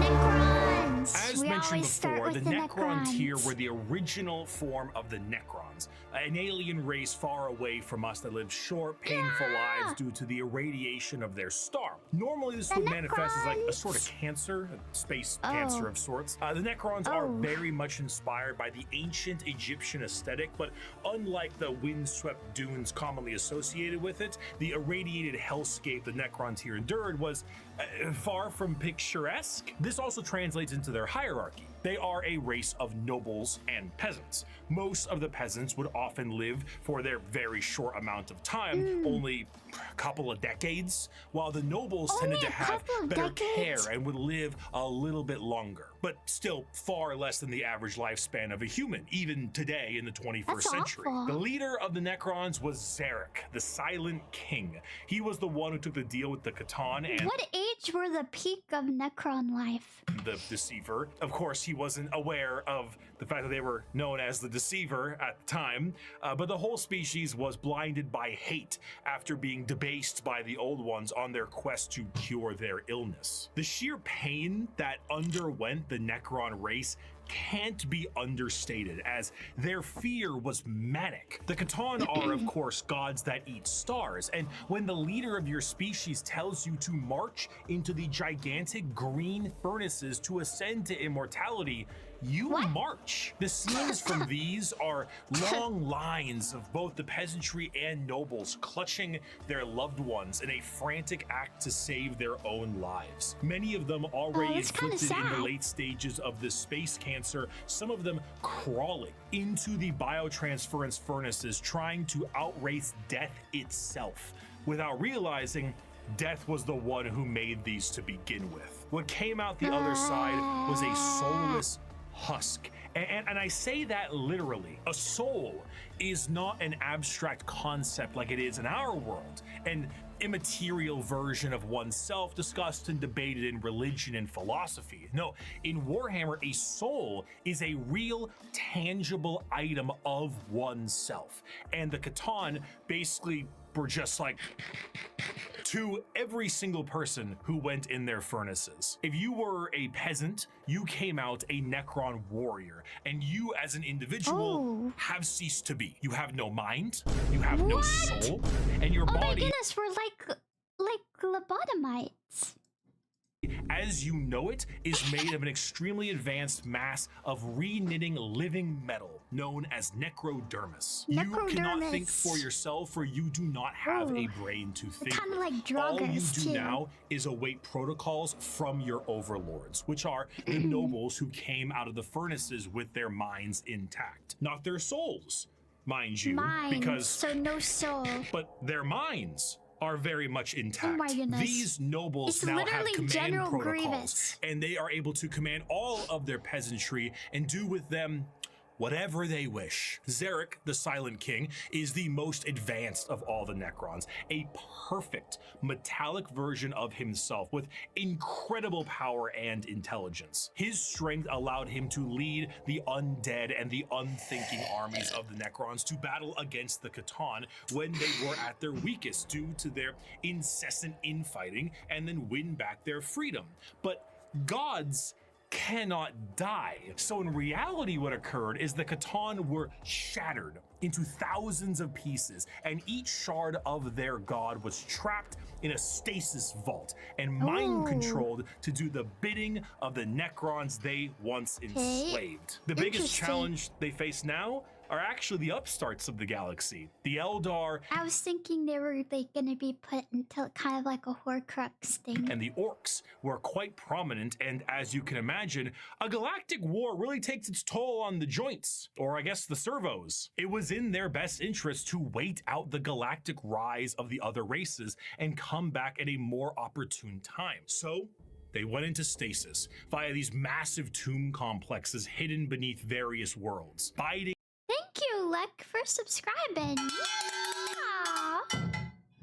their time until it was once again their opportunity to rule the galaxy. Zarek, the Silent King, as penance for his failure to his people, exiled himself into the darkness between stars for the next 60 million goodness, years sit up. with his Sit up, everyone. perfect memory, a constant reminder of the doom he inflicted trip. upon his people. Flash forward to the modern day, and the Necrons are reawakening, but it isn't working as well as it could be. Whether the tomb world is reawakened naturally or by some imperial moron stepping on a green glowing rock, the Necrons have come back to reclaim a galaxy they consider rightly theirs.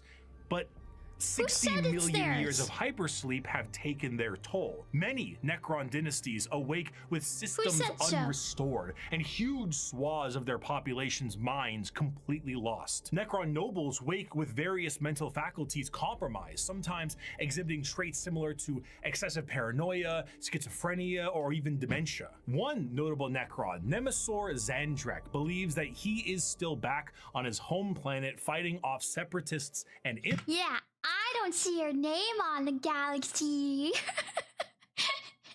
It doesn't say Necron. interlopers. See Oberyn, the separatists come, attempting to outflank me as they did at the 4th Battle of Vindach. How they calculate that daubing themselves green and roaring like savages will produce a different outcome, I cannot fathom. But it is of no account.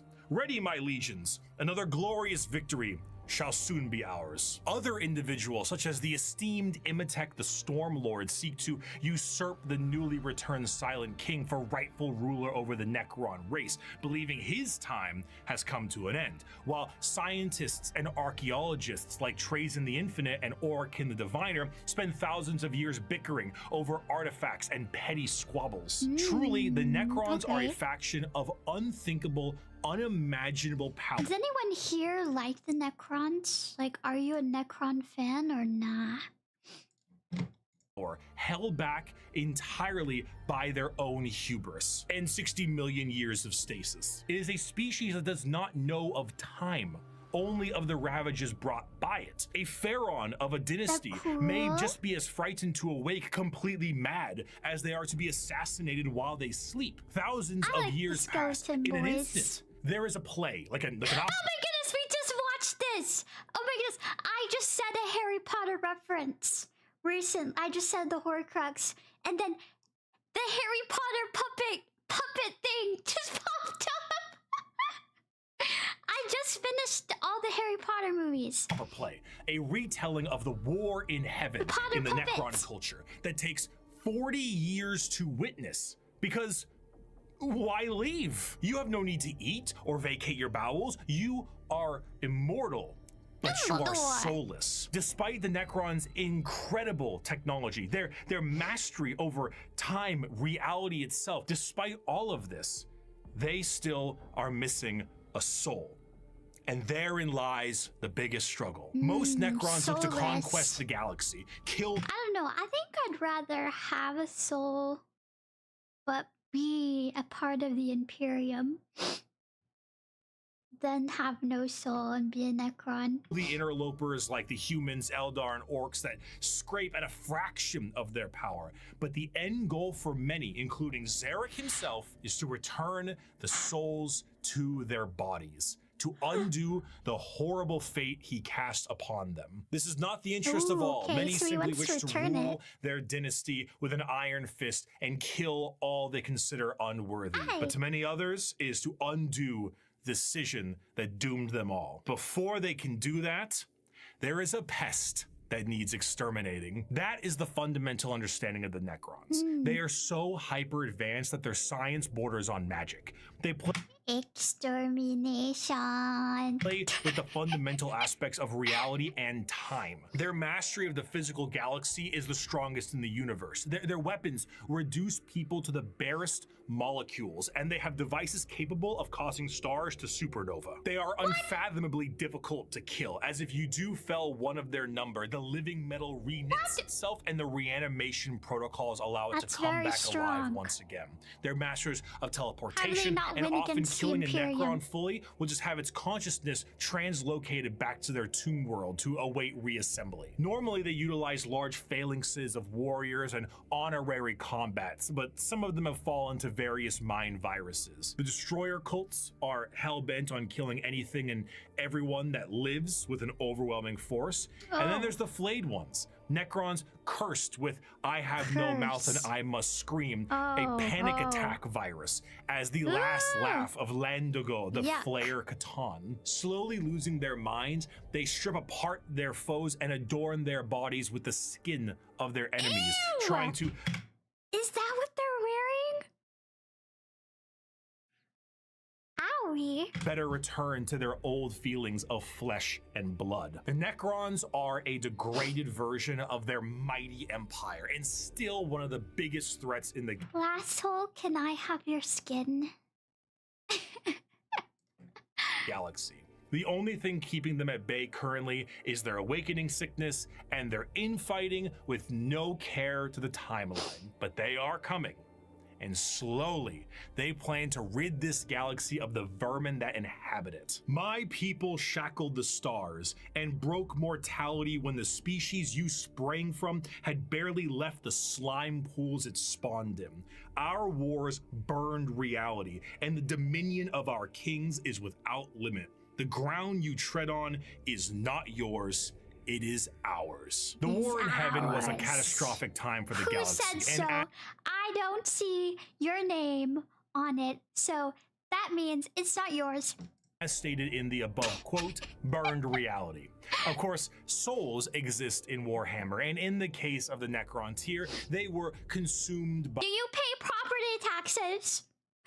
by the star gods. This begs the question, however, if you were to pass on, expire, as one might put it, where would your soul go? The answer to this is The warp. the warp. In Oh my Warhammer, goodness. a soul is becoming real, a genius. and so is hell. The afterlife, the Empyrean, the Sea of Souls, the Immaterium, all I'm of these learning. names refer to the dimension parallel to our own, known as the warp. Now, the warp is not like our reality. It does not follow the classic normalcy of time and space. It is defined as the Sea of Souls, and it acts like this in a more literal way than you Sea can of realize. Souls. To imagine the warp is to imagine the sea itself. Hell is real, and you So you can't take a little float. You can't just float on the sea. I think he said you die, right? So you can't do a little lazy river trip on the warp. Darn it! can surf on it. It has a current and can become more dangerous depending on where you go and how bad the weather is. As the Immaterium is a reflection of our reality and of our souls, all thoughts, all emotions, all feeling that goes with a soul is passed on into the warp. If an entire planet decides it's going to engage in a blood-fueled rampage of murder and gore, then the warp around that planet will be affected in a similar manner. It's not something that you can see. It is a parallel, not perpendicular dimension. But it is changing. To expose oneself to the warp for any period of time invites certain death outside of the most iron-willed of individuals, and to stare into it will drive one mad. Much like the open seas, We can't even things stare into dwell it. in the warp. Whether these beings were always there and were just emboldened by the carnage of the galaxy, you we can close your only eyes? speculate at. At a time, you could say it was more calm. But a certain faction's galactic war in heaven didn't do it any favors. Now the warp is turbulent, and its realms belong to a pantheon of gods known simply as Chaos! The forces of chaos are beings that serve Wait, directly I got under it. their patron I deity. got it. Corn? The mischievous god? Nurgle. And then the later one that was made, Slanesh. There are 4 current gods of chaos at the moment: Khorne, Tzeentch, Nurgle, and Slanesh. Each of them represent various facets of and emotions of sentient species and play a great game against one another for total control over their realms. Interestingly Khorne is enough, the best while one. their disciples have physical forms we can understand, the chaos gods do not have a physical visual that you can perceive in reality. So while there are tons of fantastic fan Corn is the best one. Blood for the blood god, as they say. art, we do not know what they truly look like, though they are conveniently color-coded. Khorne is the god of blood and murder, He's carnage and slaughter. He is the one who is most powered by the wholesale killing Hold of on, any I got it. Corn, red. Blue. Nurgle, green. Slanesh, purple/pink. living thing, for Khorne cares not from where the blood flows. With a sacred number of 8, he is the lord of all things involving killing and blood and gore. The champions are extremely strong as well, with monumental muscles and extremely large weapons. A true analog to Khorne would be his greater demon, the Bloodthirster, an enormous muscle-bound flying devil with an axe so large it He splits looks tanks so in a single cool. swing. They move into battle with armor of brass adorned by the skulls of their foes and pools of freshly spilt blood. This may appear to be quite frightening, of course, demonic, one might say. But in the world of chaos, all emotions Nurgle- feed one. Nurgle is definitely green, not green. Green. One of these gods in one way or another. If you were to define Khorne with single words, you would use blood, carnage, murder, skulls. But you'd be missing out on important ones like strength, honor, prowess, courage, and skill. Khorne is not just about the wholesale slaughter of people. He is about the honor and power of martial combat. The true strength Yeah, there these are is the coolest investing looking ones. someone in physical strength and skill. Of course, a murderer Green would is be the someone color who of would feed gross. Khorne, but a soldier could feed Khorne. A martial artist or professional fighter could feed Khorne. A warrior, good or bad, feeds corn. These are like a your diplomat does not. A stereotypical premier demons, soldier I'd does. say. A GoFundMe does not. This is what leads many mortals down the path of corn, for he will bless those that bring him enough skulls. And in a world this destructive, there are many ways to reap a high tally for him. Prepare the dread claws and unchain the mad ones. Glorious battle awaits us today, for the world below has refused to surrender. Let us descend upon them with fury and rage, giving no quarter and sparing only those warriors who fight well enough to earn a place amongst us. As to the rest, their lives and possessions are ours, but their skulls are for corn. Normally, Beast. if I ever want to explain corn, I just kind of show them this clip. I'd never stab you in the back, Shepard. Warriors like you and me, straight to the face. Exactly. Moving on, this Zeech is why is the Korn second is the god, best the god one. of trick. You can always trust Korn. Thank you, Sayana, for the raid. How's your stream? By the way, I'm LULULASSO, Y2K Gyaru Cowgirl of Texas, and we're watching some Warhammer stuff. Ooh, thank you for being a member for 1 month, my cowboy. Korn is the most base chaos god. I like Korn the most. You could probably trust Korn. Trickery and mischief, the changer of ways, the great conspirator and the architect Oh, I don't like this guy. This guy's like one of my least favorites. Look at his stomach tongue. of fate. With a sacred number of 9, Zeech is truly the god of change in all of its forms, but there is an obvious undercurrent of mischief and cunning. Zeech is such a liar that his pants have gone thermonuclear. Liar, liar, pants on fire. Oh no, this guy's gonna explode, isn't he? I've seen this guy's videos. Literally. His favorite pastime is asking questions that have no answers knew while it. simultaneously making up answers on the spot to a question he didn't ask. Have you ever had a dream that you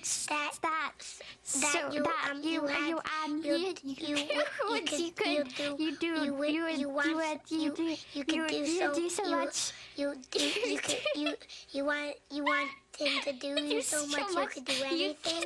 He is such a conniving little bastard that every emotion of lying, of scheming, of is the trickery worst is guy. a direct way to help feed him. An unfaithful partner, a politician, a spy. All these people feed Zeech in can one never way or trust another. And it this doesn't guy. matter if the intentions him. are good. Acceptance does Look at his smile. It's evil. He smells evil, but Korn's smile is really cute and wholesome. This guy, he looks like he's gonna touch you inappropriately. not feed Zeech. Change does. Zeech doesn't care about your facts. He only wants opinions. Because he represents change, he also represents hope, though. Schemes are not always bad, and even the hope to make a better tomorrow is the change he seeks. Because he is the architect of fate and the mastery of sorcery, his presence is pure. I know, but he just looks like he's gonna touch you. But the Silnesh will touch you inappropriately. Unknowable. Every depiction of a Zeechian demon contains more eyes than are necessary and more mouths than I know what to do with. It is a biblically accurate angel if the angel gaslit you into thinking birds are government drones. They look cool though. But are they? The creatures at his disposal adorn themselves with the knowledge of sorceries and the unknown, all to provide a Dinosaurs. mind-crushing experience. Fighting demons from outside of our reality is difficult enough, but fighting demons from unreality, purposely attempting to trick you, is a whole new thing entirely. And that is before we even get started on the gigantic bird of sorcery you're going to need to face. Do not ask. Oh my goodness, they remind me. Has anyone seen the Dark Crystal before?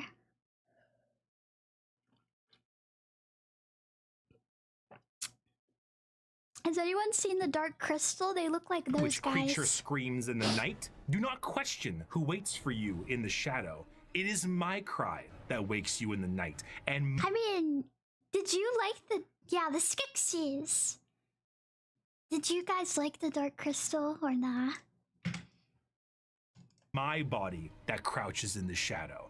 I am Zeech, and you are the puppet that dances to my tune. Boo, Third of the Siege. Chaos Gods Oh, is the Nurgle, one of ugh. acceptance of rot and pestilence, the Oh grandfather my goodness, himself, look at his boobs. Papa Nurgle. Nurgle is the Nurgle. exact opposite of Tzeentch. Where Tzeentch believes in change and hope Ew. for a future, Nurgle believes Look in at all those stagnation and the boils. end of everything. At Does one anyone wanna point or pop another, one? we will all decay. We will all rot, and Ooh, we he will has all end. antlers. And with a sacred number of 7, every single thing, pestilence, boil, and everything in between, comes under the great shadow and girth of Nurgle himself. For Nurgle, looks the like- plight of mortals is whoa. his Whoa. fear and wine. And no matter how She still solid looks life gross. might be, everything But, will man. decay in the end.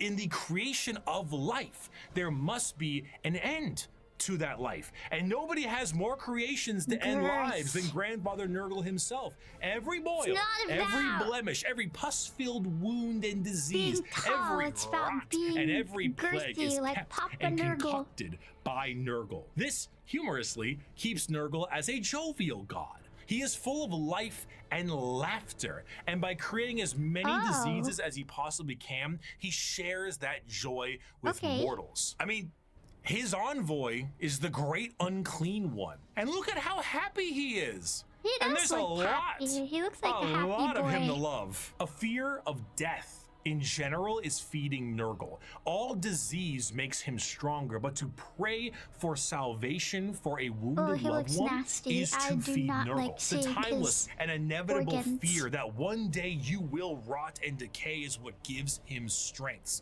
The Peloton won't feed Nurgle. Licking the doorknob on a public bathroom certainly does. However, Ew. should you embrace your grandfather's gifts, you may find an end to your pain.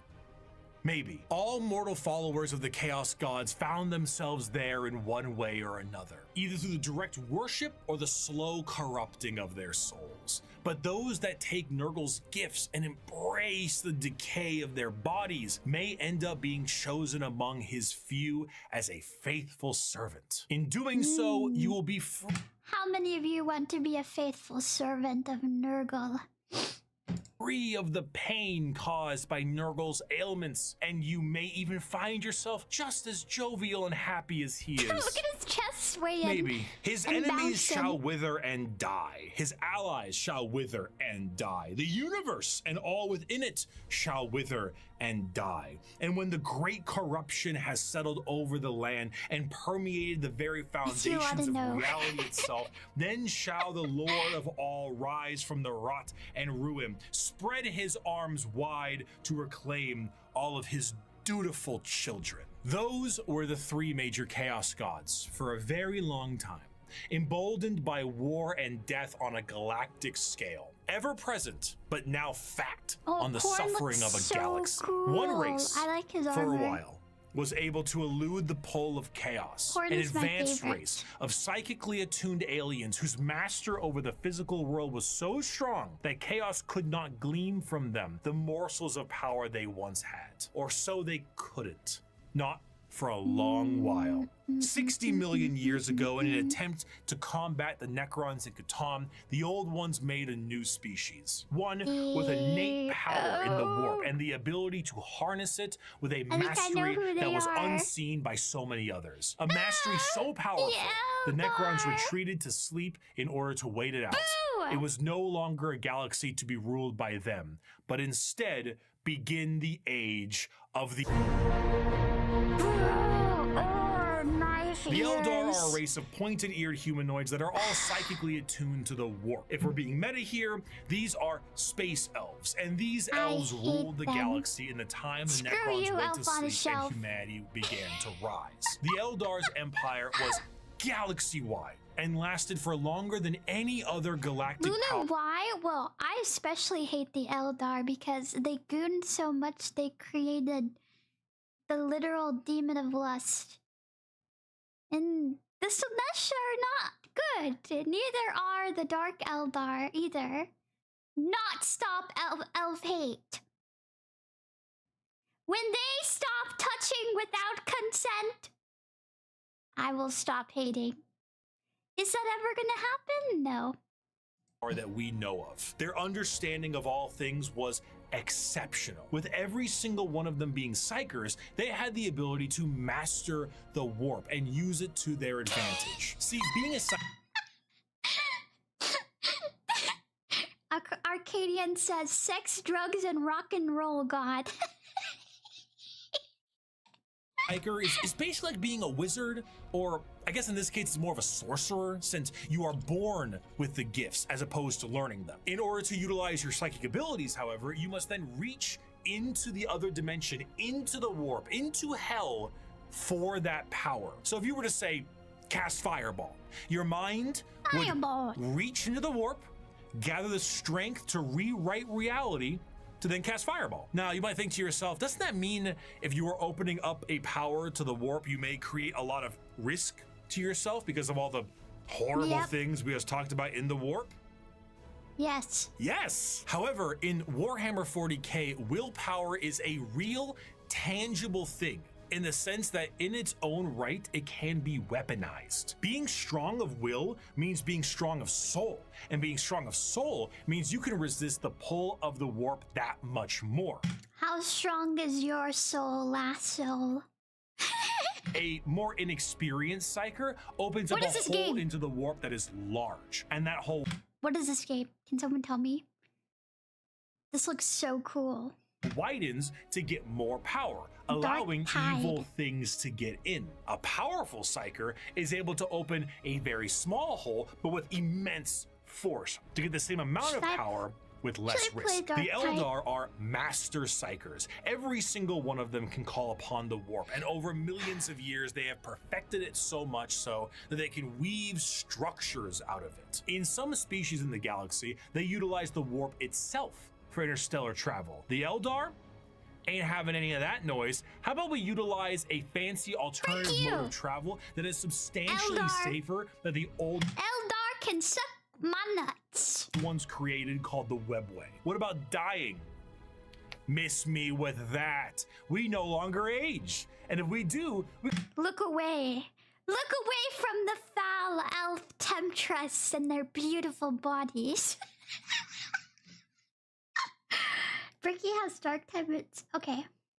We should play Dark Tide. Be reborn like that. Food, water, materials, we make things out of distilled warp essence itself. We sing unreality into cathedrals to dine in. What truly could the Eldari Empire possibly... More like stupid. we fear?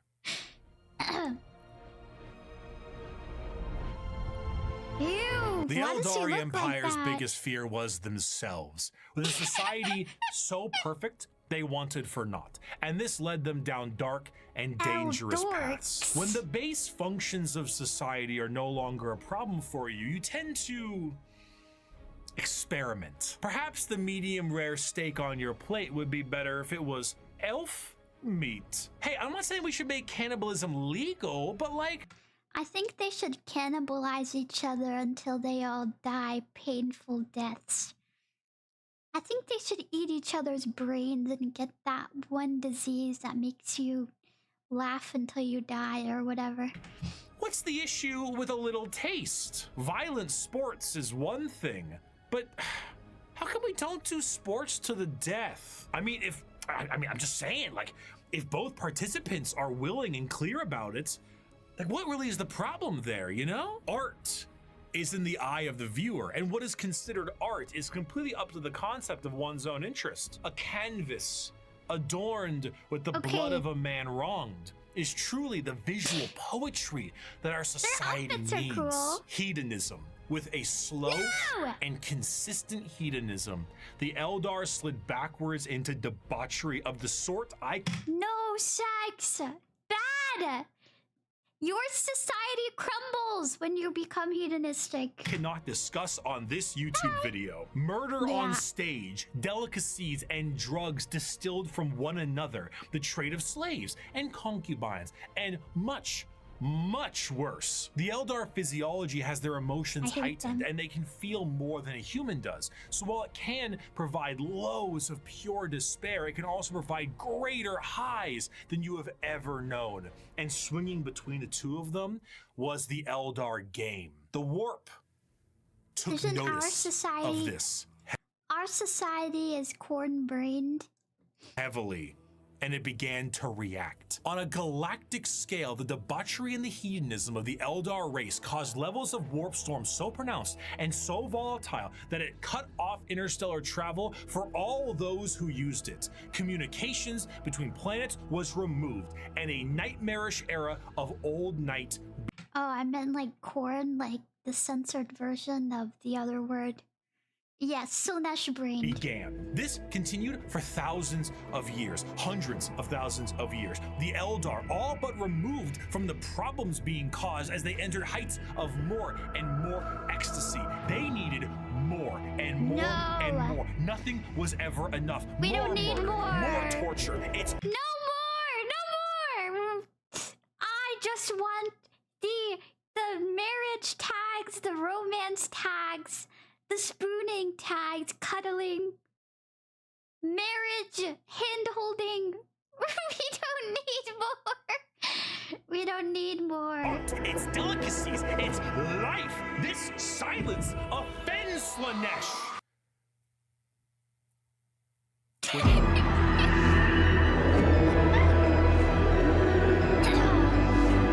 Slanesh, the prince of pleasure, she who thirsts, the god of Ew. unspeakable excess, Look at her is our chest. fourth chaos What is god that? with the sacred number of 6 adorning their title. Slanesh What is is a bit of a that? tricky one, because with our other 3 chaos gods, there was a certain understanding of human there emotions truth and desires. But of for them? Slanesh, that desire is how they get their power. The words to be used would be decadence, pleasure, perfection, passion, excess, and many others. The Yes, pursuit freak, of freak. more.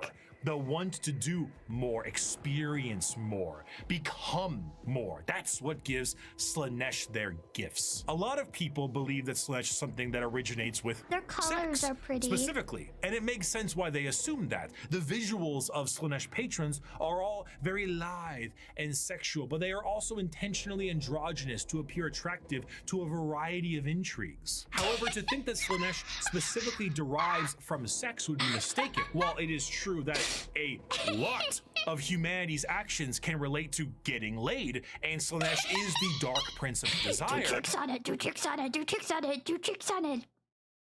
Bounce on it, crazy style. It's more on the lines of feeling an excess of an emotion. It is excessive touch and scent and desire, and a lot of that has to do with sex. That's why it looks like sex, but it's more than just that. A patron of the arts may feed Slanesh, one that aspires to become the perfect chef or master of their craft, and the sheer pursuit of that alone will feed Slanesh. Whiplash is Slanesh's absolute favorite film. Dayo. Videos where people Bounce beat on it, Elden dayo. Ring on a dance pad feed Slanesh. There are no 2 words in the English language more harmful than good job. What? But is So is the opposite good, so bad job? there a line? No, man, no. This also moves into the concept of feeling. Sensation is a majorly Slanesh-coded thing. It might start off feeling good, but then you get to play around a little bit, you know? You play with a little bit of pain. Light pain might not be enough, so you might want more. Or No pain. inflicting the pain could Can we please just hold hands and get married? Traditional style. be your jam. Last hole, can we just get married and wait to hold hands? How about we wait to kiss on the altar? Last hole. Music can increase to volumes that may hurt your ears, and even then that might not be enough. More. You must have more. Many of the disciples of Slanesh carry a demonic form in their lithe grace. The keeper of secrets is Oh my his goodness, he looks like Maroon's Dagon. I said that last stream, but he looks like Maroon's Dagon. Also looks like the vampire guy. That scene from Whiplash, good job means you did good enough. Slanesh is always never enough. No, good job. Keep going, go harder. Chosen envoy, and their movements are a blur of dance and pain with an aura all the more fatal. They dance and sing, but there's always a form of malice behind every action they take. An alluring gaze that will pull you in right before the demonic entity can crush you in that grip. Slanesh's palace has 6 layers surrounding it, and one of them is the excess of gluttony, where the participant finds themselves in a beautiful banquet full of the most delicious foods imaginable, tables of delicacy. Okay, what would be your food that you'd commit the sin of gluttony on? What is the food that you'd do that with? And rivers of wine tempt the user to such a degree that they cannot stop stuffing their face, unaware that the things they are eating are very vaguely familiar meat. If one does not see themselves drowning in the river of wine, they may soon fill their bodies up so much that they I do that with gyoza. cease to function and fall over, becoming part of the banquet themselves. That is one of these 6 layers of Slanesh's palace. This So which was one's the the worst? ecstasy that the Eldar civilization indulged in for millennia, and did so at a monumental scale that they create a god from it. Find pleasure in every moment, indulge in every whim. Let lesser races feel the burden of their crude lives. Lesser We are races? beyond such You came from elves! You came from the least race! You came from the worst race! You suck! You suck and the Dark Elves! You all suck and you all deserve to die. Concerns or worries. Every power is ours to use. Every sensation Excuse my ours crash to out. experience. We are truly masters of the galaxy, and all others exist only to satisfy our curiosities. We have earned our position of power. Let us forever taste the fruits of such achievement. Time itself is ours to command. We are eternal.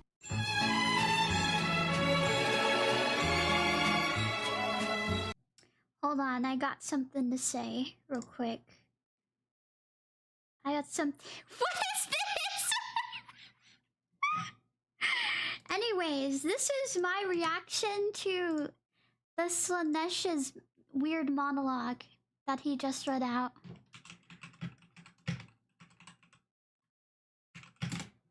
Hold on, one second. Shut up, bitch!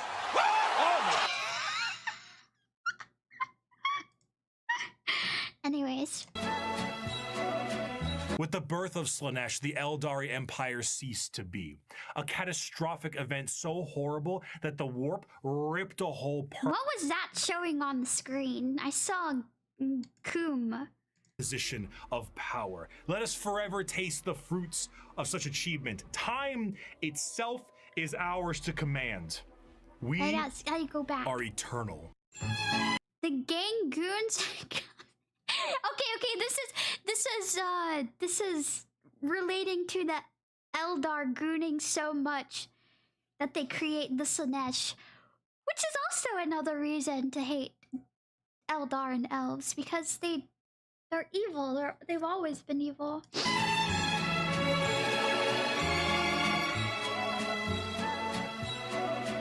With the birth of Slanesh, the Eldari Empire ceased to be. Yeah, we're not even halfway yet. A catastrophic event so horrible that the warp ripped a hole permanently in our reality. A fissure forever known as the Eye of Terror. With the sudden inhalation Your mom calls me. of this god's largest breath, the Eldari souls are a currency to be now collected by she who thirsts. Trillions of Eldar died in an instant.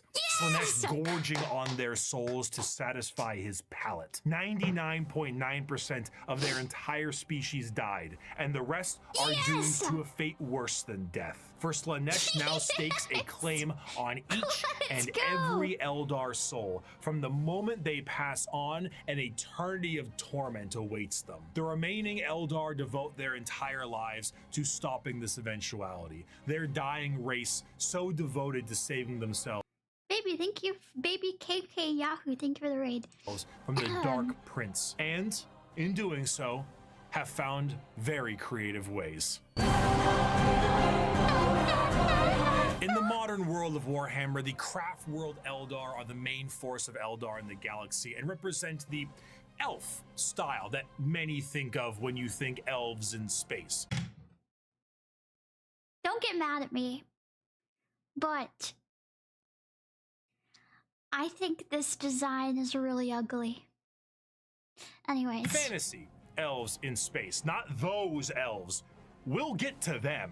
A craft world is a monumentally large starship, the size of a continent, that acts as a form of flotilla. During the highest reaches of hedonism, many Eldar saw the demonic writing on the wall and began to try and seek asylum from their own debauchery. Those Eldar left on monumental craft worlds into the far reaches of the galaxy and saved themselves from Slaaneish's awakening. The main thing the craft world Eldar seek is to temper their minds and bodies in a way that will never allow them to slide back into their old ways. The representation they carry is the Eldar helmets do look like bowling pins. That of a more feudal Japanese motif. Eldar follow paths as they age, the path of the warrior, the seer, the poet, the diplomat, the bone singer, and so on. These paths are a strict code of conduct to hone the heightened Eldar psychology down a school of thought and action. And if it sounds a hell of a lot like Bushido, well, you're damn right. Here's a medal and a soul stone. Don't lose it or an eternity of torment awaits you. Going through these paths will allow you to take up not just a role in Eldar society, but keep your mind clear from the past worries that Who you call him, Pinhead? plagued them. Every Eldar is said to be a psyker, however, very few of them actually utilize their psychic powers for fear of tempting she who thirsts. A large amount of emphasis is also put on ancestors of the Eldar and learning from them the farther you go down a path. This They're so ugly. Why did they? Okay, this looks kind of cool. I like this one. But the one before it was so ugly. Like, yeah, cone heads. They look like cone heads. Can sometimes be seen by the large variety of jewels adoring the armor of Eldar. Those are called soul stones, the biggest middle finger to Slaanesh they can think of. See, when an Eldar dies, these stones act as a backup, and instead of their souls going to Slaanesh, they are then trapped and stored in this little stone. So when the Eldar say they commune with their ancestors, they mean so very literally, as the spirit and soul of generations before them are stored here. Often, larger structures may contain vast amounts of soul stones, such as the Infinity Circuit in the craft world itself, allowing the souls of the dead to help power their enormous starship. The young do not desire the discipline of the path, but rather their curiosity drives them to try every fruit from the tree. Thus, it is that so many take the path of wandering or the path of damnation in their first years of adulthood. And so, the great tragedy of our kind is played out again and again as the number of our people shrink from generation to generation. Shut up, bitch!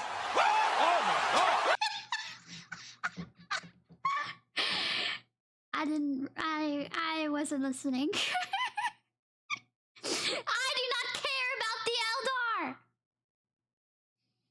I do not care about the Eldar. This isn't to the lovely creator. This is to the Eldar. These paths, when completed, allow an Eldar to move to the next one, then the next one.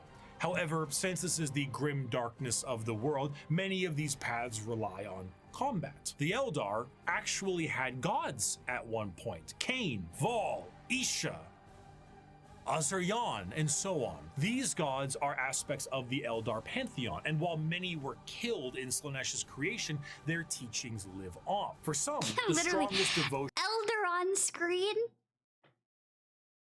Shang-Chi me. Shang-Chi me.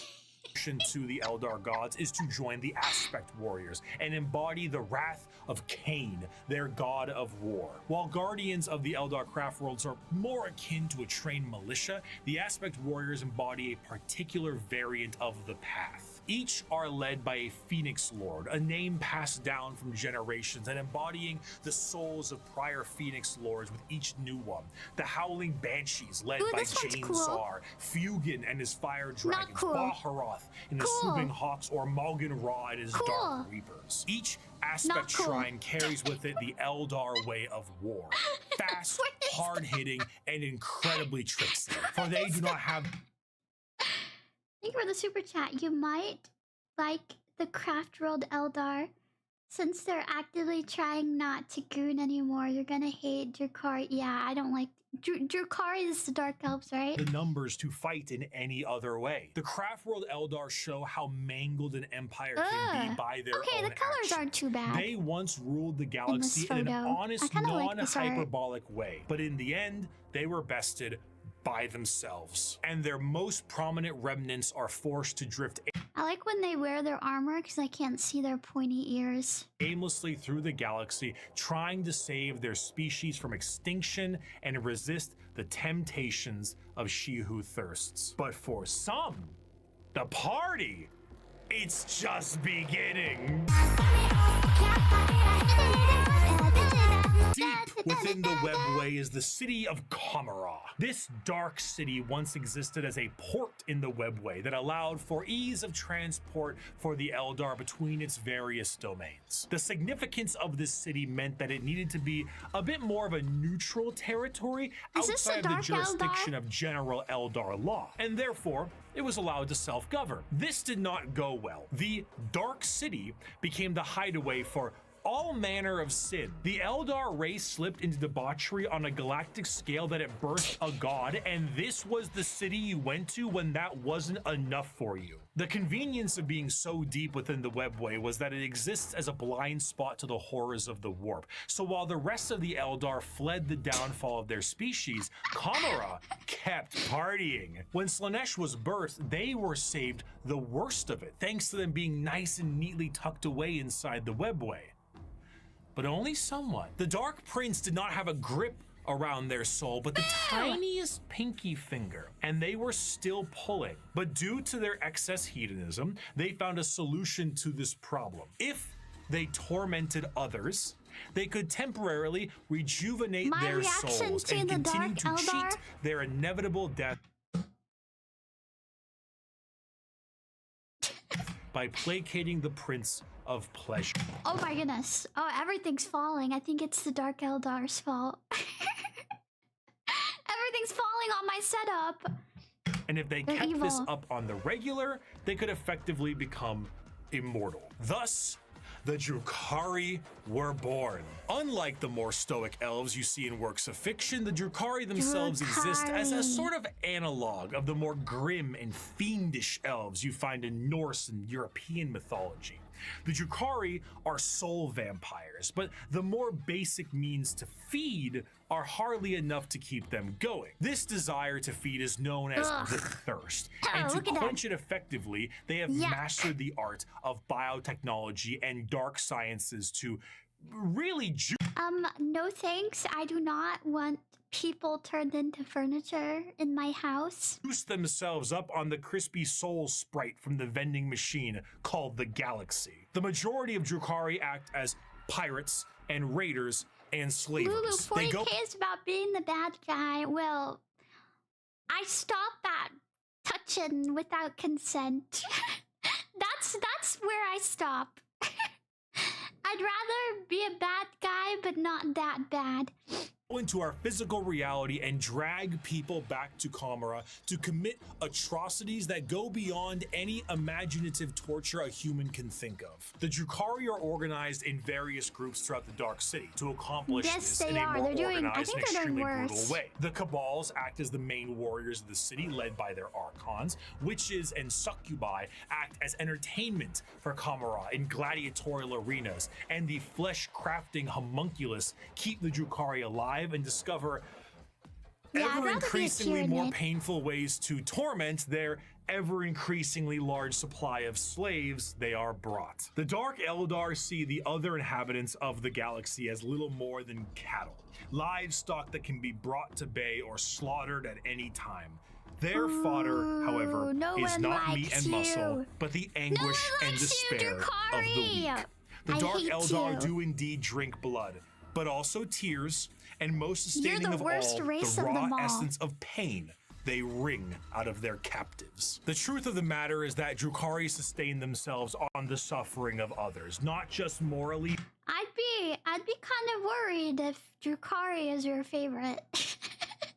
But physically. Kamara is a city rife with backstabbing schemes and murder. It is the worst back alleys of the worst ghettos at the best of times. Nothing is more horrifying to a Drukhari than death. Okay, for that death hat will is see so them in the cool. talons of Slanesh for an eternity of torment. So they do everything they can to stop this. The homunculi covens regrow dead members from pieces of flesh as They bargaining. aren't actually racist. Well, I'm racist against elves, so I mean, and only elves, so only elves. The other races, I don't care. You're cool. Any other race other than elves, I'm fine with. We're chill, but if you're an elf, fuck you. I hope you die. Ships. The succubi create grisly gladiatorial Suck my fat nuts.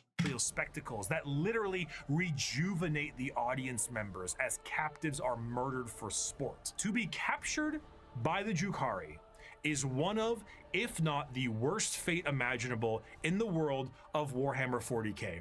In a universe built on war crimes, they are the most debased war crimers of all time. To be tortured and sacrificed in the gladiatorial arenas is a blessing, for you have escaped the fate of being in the flesh smiths control group, or be What is that?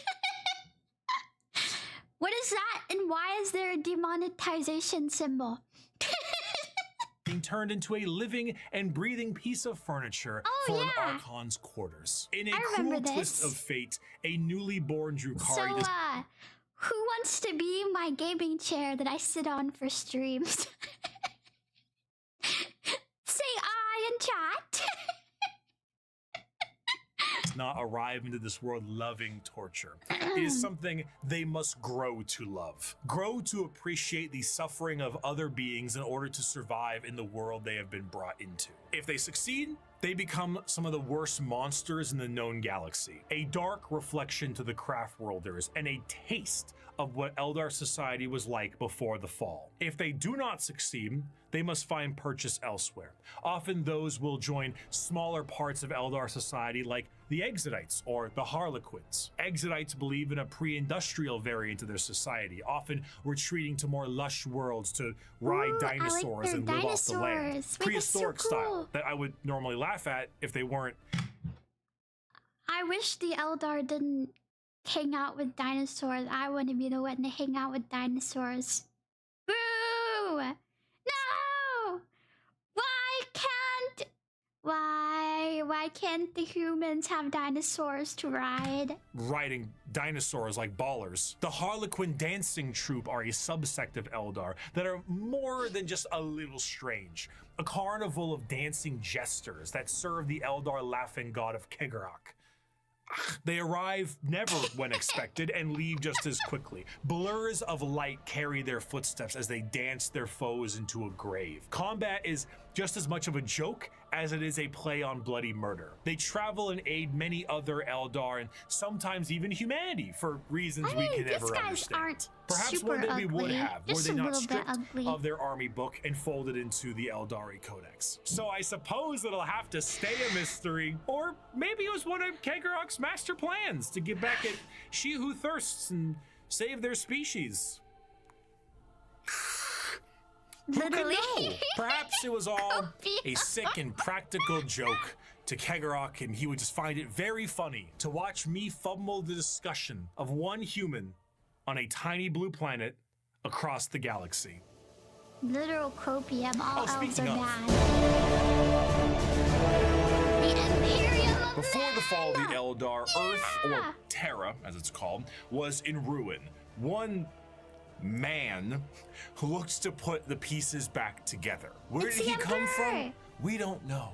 Some say he was the result of early shamans. Some say he is the final Old One who escaped their species genocide. And those that are smartest know the answer is, it doesn't matter. He revealed himself as the Emperor of Mankind, and he was tasked with the most monumental upheaval of humanity possible. The Eldari's warp fluctuations had turned the golden age of humanity into old night. Interstellar travel cut off? Check. An AI uprising? Check. Brand new psychers popping up and not knowing how to handle their powers? Oh, check. Demonic incursions? Check. Thousands of years this occurred, and now the Emperor of Mankind showed himself to put the pieces back together. Unifying Terra under his rule, the Emperor founded the Imperium of Man and ruled it with an... Whose favorite is the Imperium here? Whose favorite is the Imperium?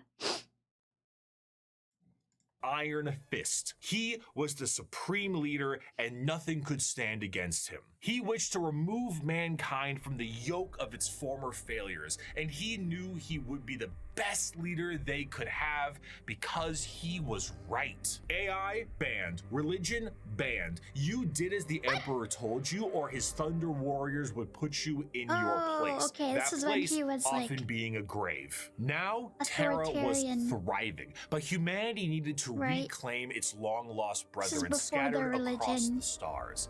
But to do so, he needed those that could build him a fleet truly meant for the reconquering of the galaxy.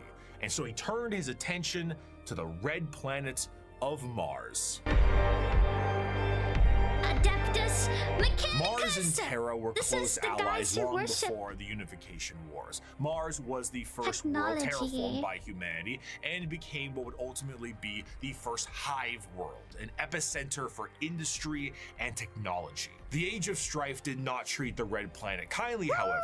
Mars was cut off from Terra during this time, and the warp storms that ravaged the planet turned it into an absolute nuclear hellscape. Those who were on the surface were turned into your run-of-the-mill mutant if they even survived the bombings they inflicted on themselves, but others were lucky enough to escape beneath the red sands in powerful fallout shelters. These became their generational habitats. Goodness. But this... So I was right. It is 1% like Fallout. Resulted in extreme reliance on technology and those who could use it. They began to view the technology keeping the... Thank you for the super chat, Falling Andrew. Good morning and greetings from Germany. Oh, wait, what's hello? And hello! alive less as a technological advancement and more of a divine intervention, with those skilled in it as priests. The Martians began to worship the power of the machine, and this resulted in the formation of the Cult Mechanicus, the belief in a holy trinity known as the Three-in-One. The machine god serving as the spirit who gave rise to all technologies known, the motive It's been Einertitten. force, the deity that gives all life its ability to live, and the Omnissiah, a physical manifestation of the machine god itself. This belief began to manifest in them physically as well. What were once humans began to really mess around with the character creator options, and this tech obsession made them view instances of flesh to be weak and spend their lives removing what makes them human and replacing it with mechanical augments. Robotic limbs, glowing eyes, mechadendrite arms. What was once a mass of flesh now looks like the back of a router, and the oldest members of the Mechanicus no longer even look slightly human. In addition to this, cloaked over all of their mechanical appendages are robes that reflect the color of their homeworld, the red robes of the Mechanicus. The Cult Mechanicum, now the Adeptus Mechanicus, create a fascinating combination of cultures all birthed into one. Basically, techno-zealot monks. Organic life is the machine god's greatest accomplishment within the scope of the great work. All praise he who is three in one. By giving us life within an organic shell, he presents us with the means and opportunity to improve upon physicality. as is his divine plan. He grants us complex weakness so we might learn metallic strength and ascend to his level of machinic perfection.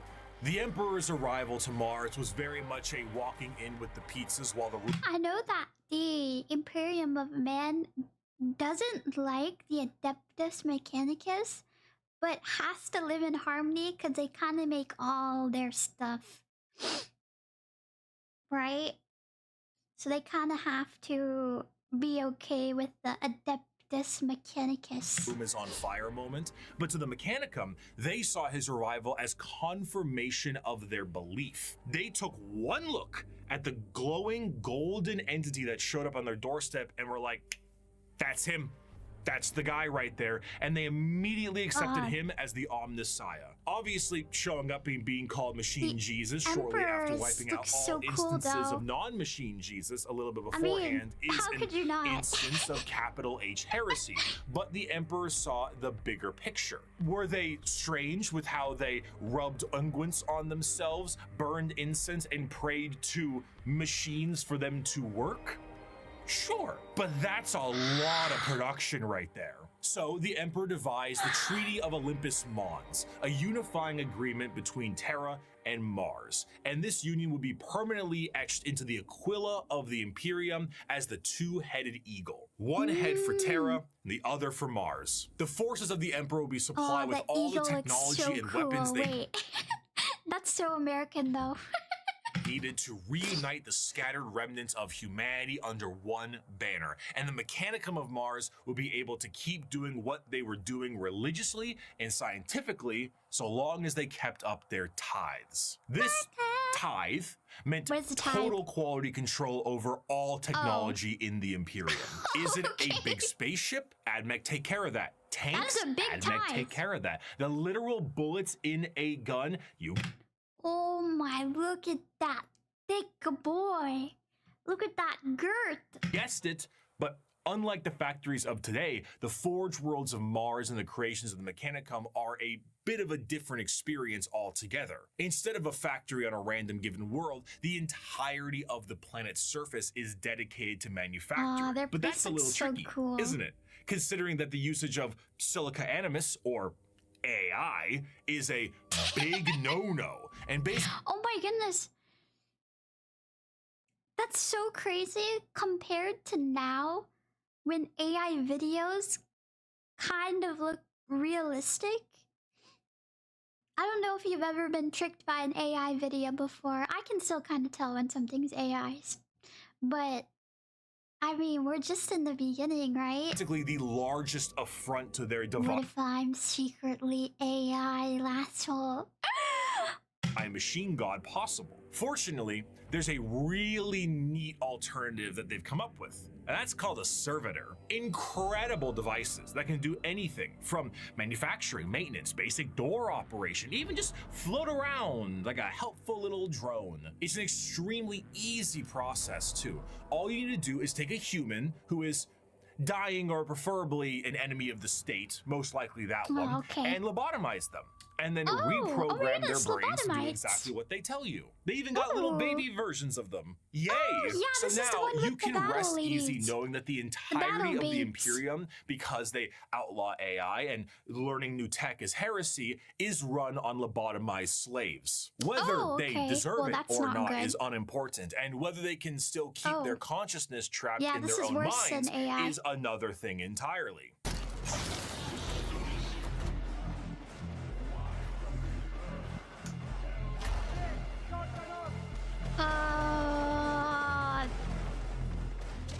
Your incompetence is showing. An excerpt from the Servitor Creation Factories. Naked human beings were standing in a switch-packed line between high fences. The Manufactorum produced servitors, but it was more akin to an abattoir than a workshop. Every surface was easily cleanable. Servitors with spray units surgically attached to their backs prowled about, hosing filth from slit drains set into the perfectly smooth, slanted floors. As the line slowly advanced, the people were passed through various scanning devices. It's upscaled Canadian healthcare. Is y'all's healthcare that bad? Then again, I heard that you don't You have to wait months and months for a surgery.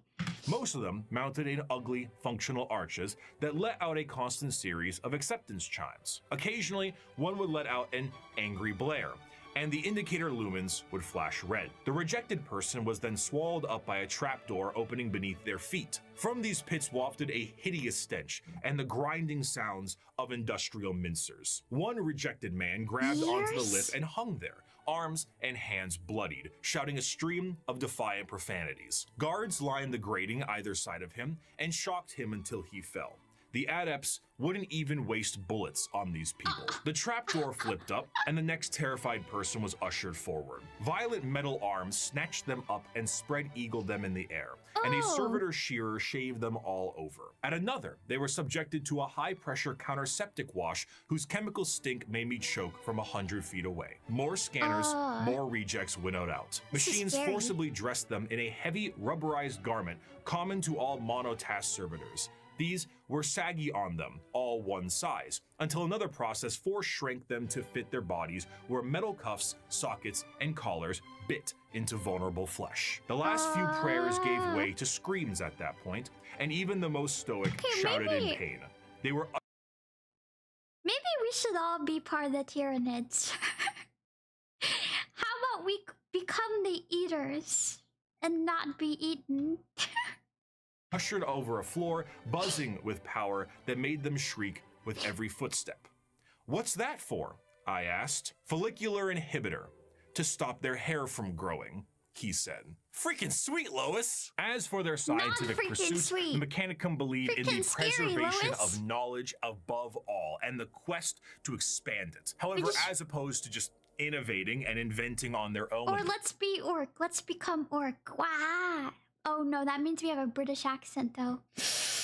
Their vast technological know-how, they believe that it is a form of tech heresy. You see, because of their religious viewpoints on technology itself, they believe that the instruction booklet itself is just as holy as the Lego set it builds, and to innovate on that without the proper written knowledge is to go against the divine word of the machine god itself. All knowledge is already in the universe. You simply need to rediscovering it and attempting to invent something to improve upon divinity is very heretical. Prior to the Age of Strife, humanity was able to populate the stars with devices known as Standard Template Constructs, or STCs. These devices were, as far as we know, supercomputers with the ability to pull up and detail how to create literally anything a startup colony would need. Essentially, they were devices with the... Can I generate a girlfriend with an STC? entirety of human technological know-how so that you could make a home away from... Actually, it would be a boyfriend for me. The Mechanicum will not make anything without an STC.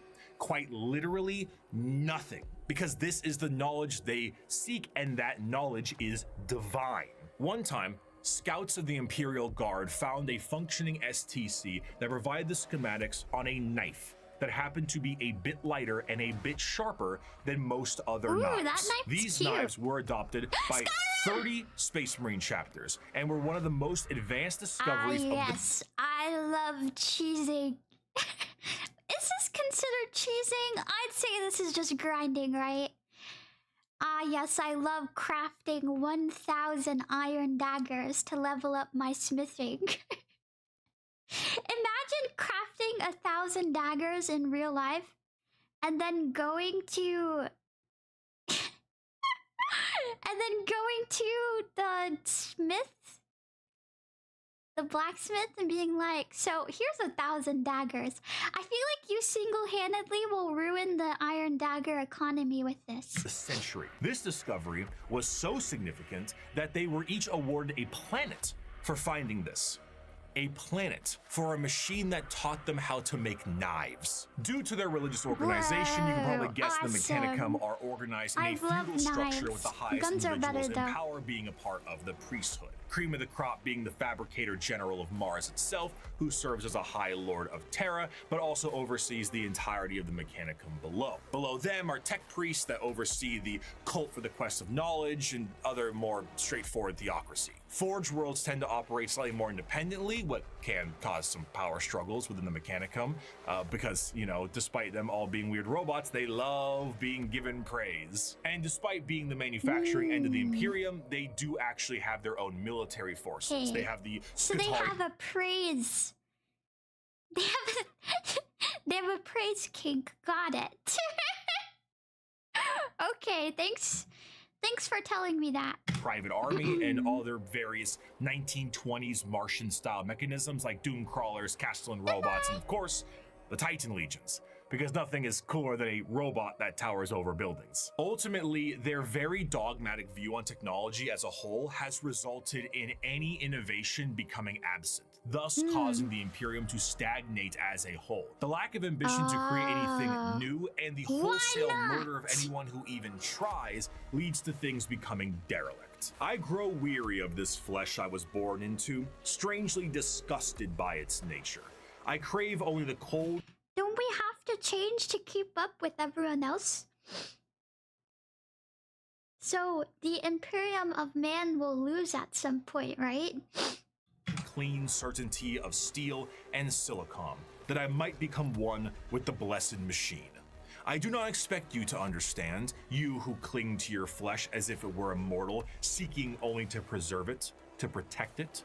One day you will see the folly of your ways, and then no doubt you will come begging to my order to preserve you. After the groundwork had been set unification-wise, it was time to start getting things together for the Emperor's great crusade across the stars to bring humanity under one banner. The Thunder Warriors were a perfect fighting force for Guys, I do not like this design, but also reminds me of Rome anyways. Terra and Luna, but the galaxy Or was a Sparta. whole different thing. You see, these warriors weren't soldiers in the eyes of the Emperor. Okay, this They one's were cool. tools. This one reminds me of the Legion. Look, it's literally Lennius. Extremely blunt tools used for the fast conquest of Terra. As the Emperor was concerned, the tools you use at home aren't the same ones you take on a road trip. So the Emperor rid himself of his tools in the exact manner you think he did, and he went forward to... Thank you for the super chat. Basically, yeah, stagnation eventual end, hence why Big Blue, Primarch G-Man, and the other folks are trying to make changes to save the Imperium. Well, they need to do it as quick as possible, probably.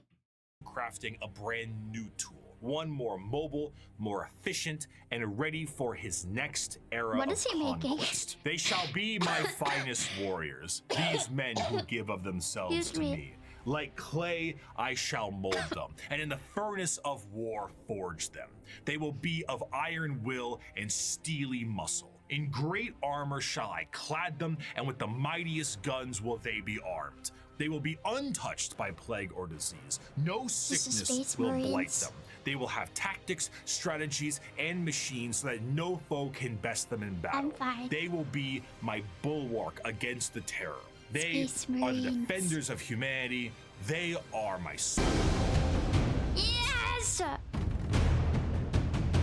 And The they shall Space know no Marines. fear. The vastness of the Milky Way galaxy I meant like that the these Emperor guys' needed designs. assistance bringing everyone back to the fold. And who better to do this than himself? But since the technology to be in many places at once does not exist anymore, the Emperor decided that it was time to become a dad, the same way Geppetto Oh. did, and with far less care. It is not my son, Arkin.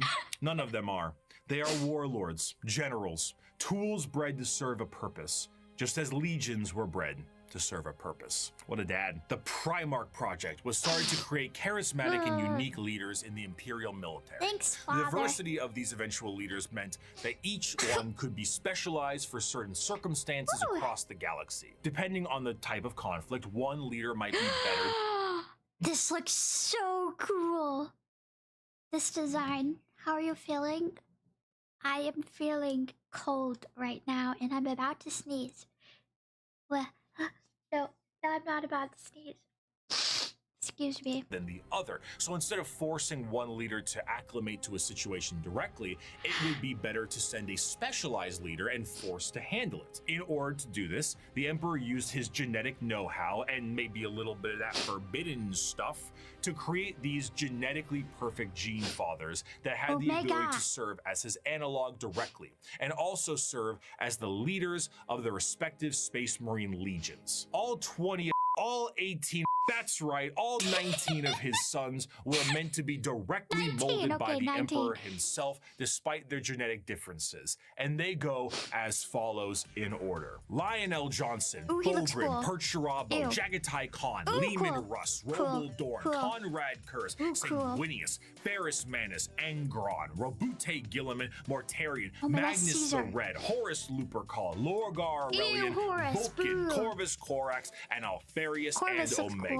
His sons, finalized and crafted to be the warriors he needed them to be, were complete. But he may have decided to do a bit of dabbling with things he shouldn't have and paid a price. Before the Primarchs were ready to go, an intervention by the gods of chaos prevented his plan from being completed as intended. Though the sources vary, the ultimate result of the Chaos God intervention was that all of the Emperor's tools were scattered throughout the galaxy at unknown places and times. Each one of his sons ended up in a completely different world, and instead of being able to directly influence their upbringing, these children were instead forced to experience the unique nature of their respective homeworlds. Some had a great time and lived in general luxury. He looks so cool. One looks like a vampire, and I don't remember which one. Is it this one? Others, I don't know, he kind of looks not like so Satan. much. Despite his closest advisor, Malkador the Sigilite, saying, "All right, Chief, let's try this one again." I knew he's a vampire. I knew it. He looks vampire-ish. The Emperor sensed each of his sons were still very much alive, and one of the primary objectives of the Great Crusade shifted to reclaiming each of his sons so they could take command of their specific Space Marine legions and carry out his will. These original Space Marine legions that were created alongside their Primarchs go in order: the Dark Angels, Emperor's Children, Iron Warriors, White Scars, Space Wolves, Imperial Fists, Night Lords, Blood Angels, Iron Hands, World Eaters, Ultramarines, Death Guard, Thousand Sons, Luna Wolves, eventually Sons. Thank you for gifting a humanity sub, Solus. I like the wolves and the blood angels. The Horus, the Word Bearers, those are Salamanders, so Raven cool. Guard, and the Alpha Legion. Space Marines, unlike their gene fathers, the Primarchs, are not made in a vat. There is a process to recruit more members from humanity itself, which seems a bit strange considering how massive a Space Marine What is this animation from? Is this like a movie, or is this compared what? to a normal man. But don't forget, the Emperor is really good with genetics. Less good with anesthetic, however. These prospects are recruited across humanity from various reasons and methods, and are generally killed during that process. But sometimes they aren't, and they are able to go through more and more of the Asartes 2. So did they make a 1? Is there a, or is this the first movie? actual training to assess certain traits that are important and relevant to being a Space Marine. Most of the time, the common factor is a pure, unrelenting willingness to kill the enemies of the Imperium. After going through psychological screening, the prospect, now called a neophyte, goes under Where can I watch it? Is it on YouTube or is it on something else? the knife to become a Space Marine. Wait, we're And gonna watch here is that. a quick list of all the cool new stuff they get genuinely shoved into their bodies. A secondary heart, an organ that makes your bones grow, an organ that makes your muscles big, an implant that makes your blood stronger, a little organ that turns your white blood cells into super white blood cells, a brain implant that allows you to sleep while being awake, a pre-stomach that allows you to digest literally anything. So, how much does this all cost? I feel like there has to be a catch here. This all sounds amazing. Hi, Solus. A spinal implant that allows you to absorb the genetic River says, pee-pee implant, please.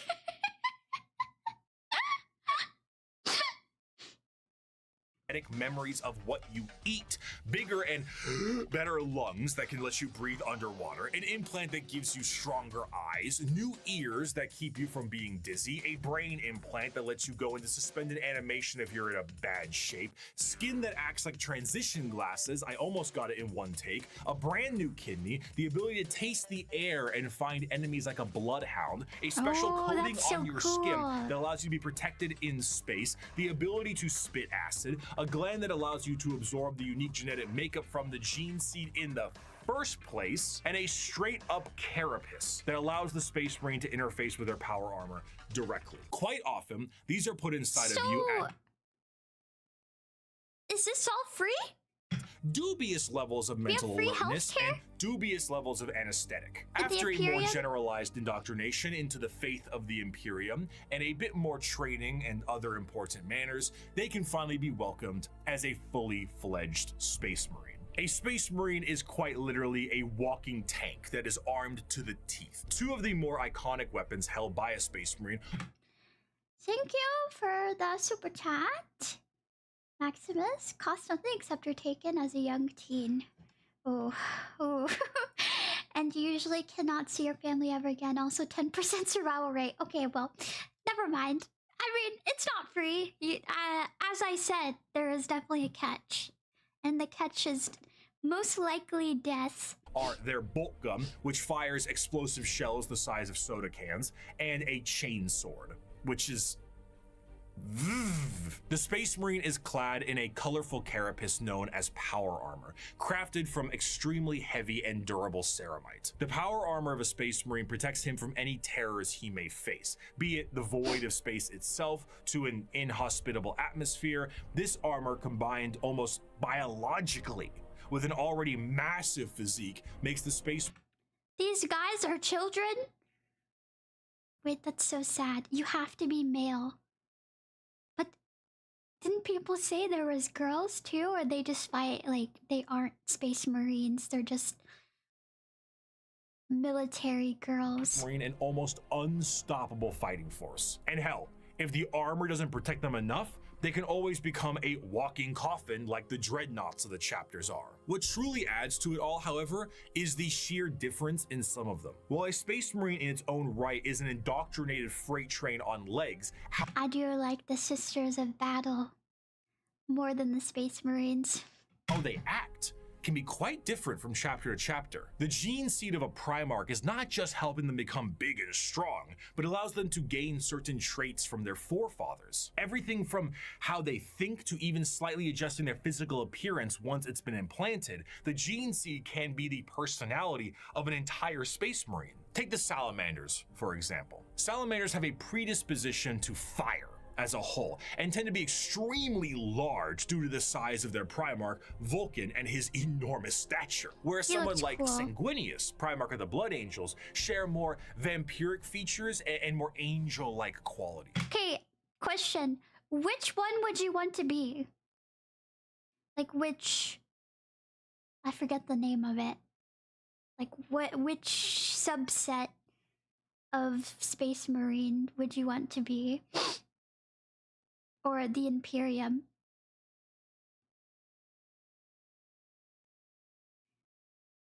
Ultramarine? Every human faction is unisex except Space Marines, because Gene Seed are all from male Primarchs, because illegal loophole, no armed men. Thank you for the super chat, by the way. I don't know what put the fries in the bag means.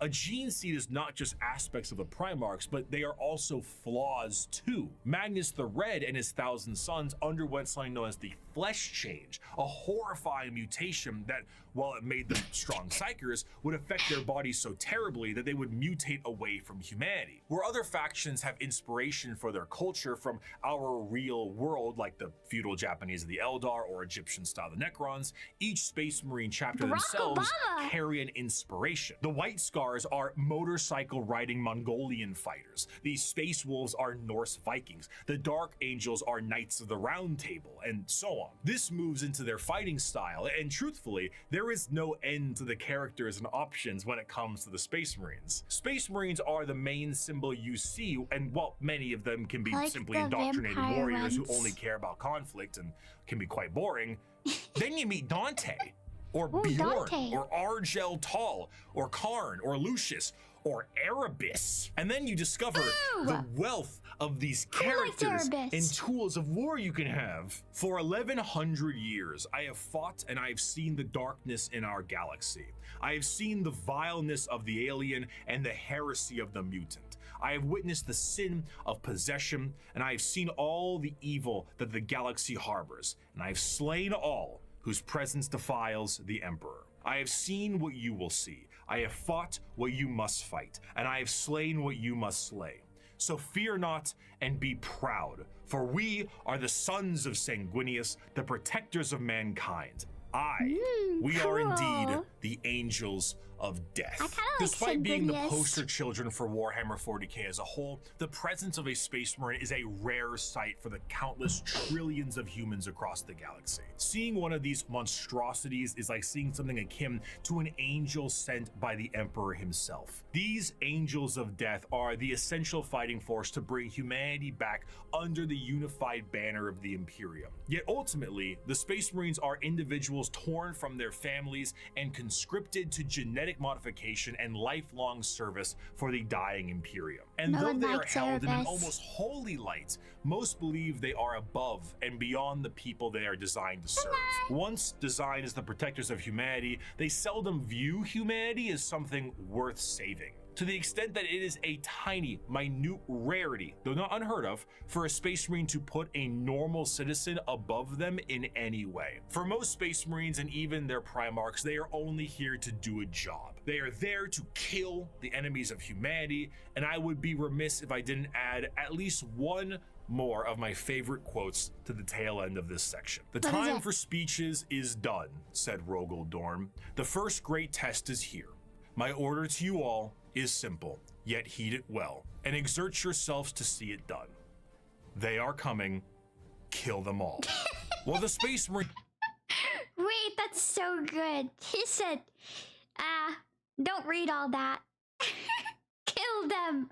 Marines are the spearhead of the Imperium's Great Crusade and also a major player in its warfare. There is a significant amount of importance that must be taken on their He's so right. transport. What sci-fi universe would be complete without its navy? When you think of the navy or ships on the open sea, you think of something that is sleek, something mobile, and something pretty big. For perspective, the longest self-propelled ship in history was the TTC Wise Giant, an oil tanker that was about 458 meters long or over about 450? 1,500 feet.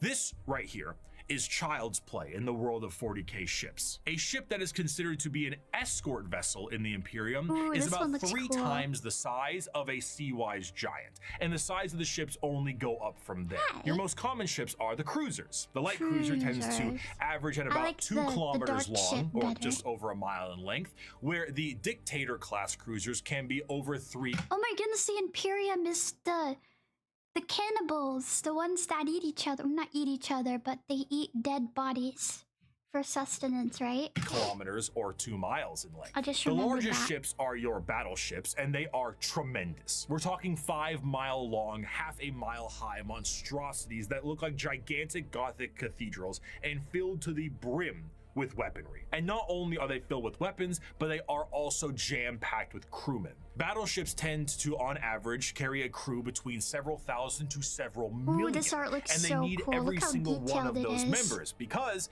we don't have advanced technology for other things to pilot themselves or control themselves in a meaningful way because there's no AI. A lot of this stuff has to be done manually. Even the reloading of those giant batteries is a form of manual labor. And of course, generally speaking, gliding through the stars is a very slow way to do things. And let's be honest, there can't be a science fiction setting without some form of That's wormhole. hyperspace travel. This form of travel in hyperspace. 40k is less like going to Plaid in Spaceballs and more like going into Davy Jones' zipper dimension in SpongeBob. Oh, now warp? I suppose you're gonna show me. Oh, Are we okay, gonna that's very warp nice. our What is this? Some kind of magic Sorry. act? Are we gonna warp pop?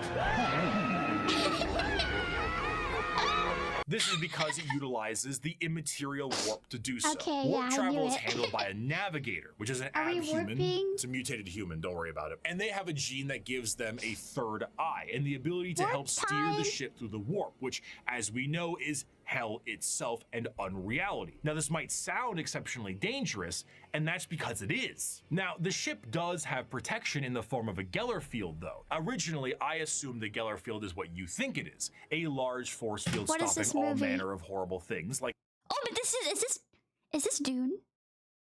What is this movie? demons from the warp tearing apart your ship.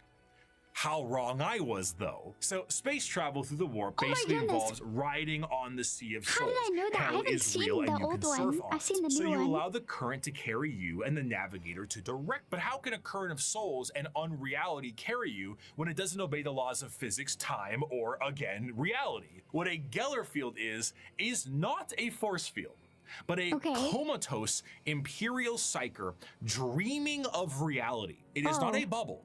It is a force of reality being projected by mutant sleeping beauty to counteract the unreality of the warp that you can then surf on. This, of course, Wait, that's is so not a cool. foolproof method of travel, and Geller fields can and do collapse fairly regularly. Not Being cool. subjected to the warp itself without this Geller field is a terrifying prospect. In the best case scenario, your ship will be torn to shreds. But there are countless instances of ships being thrown out of the warp randomly throughout time itself.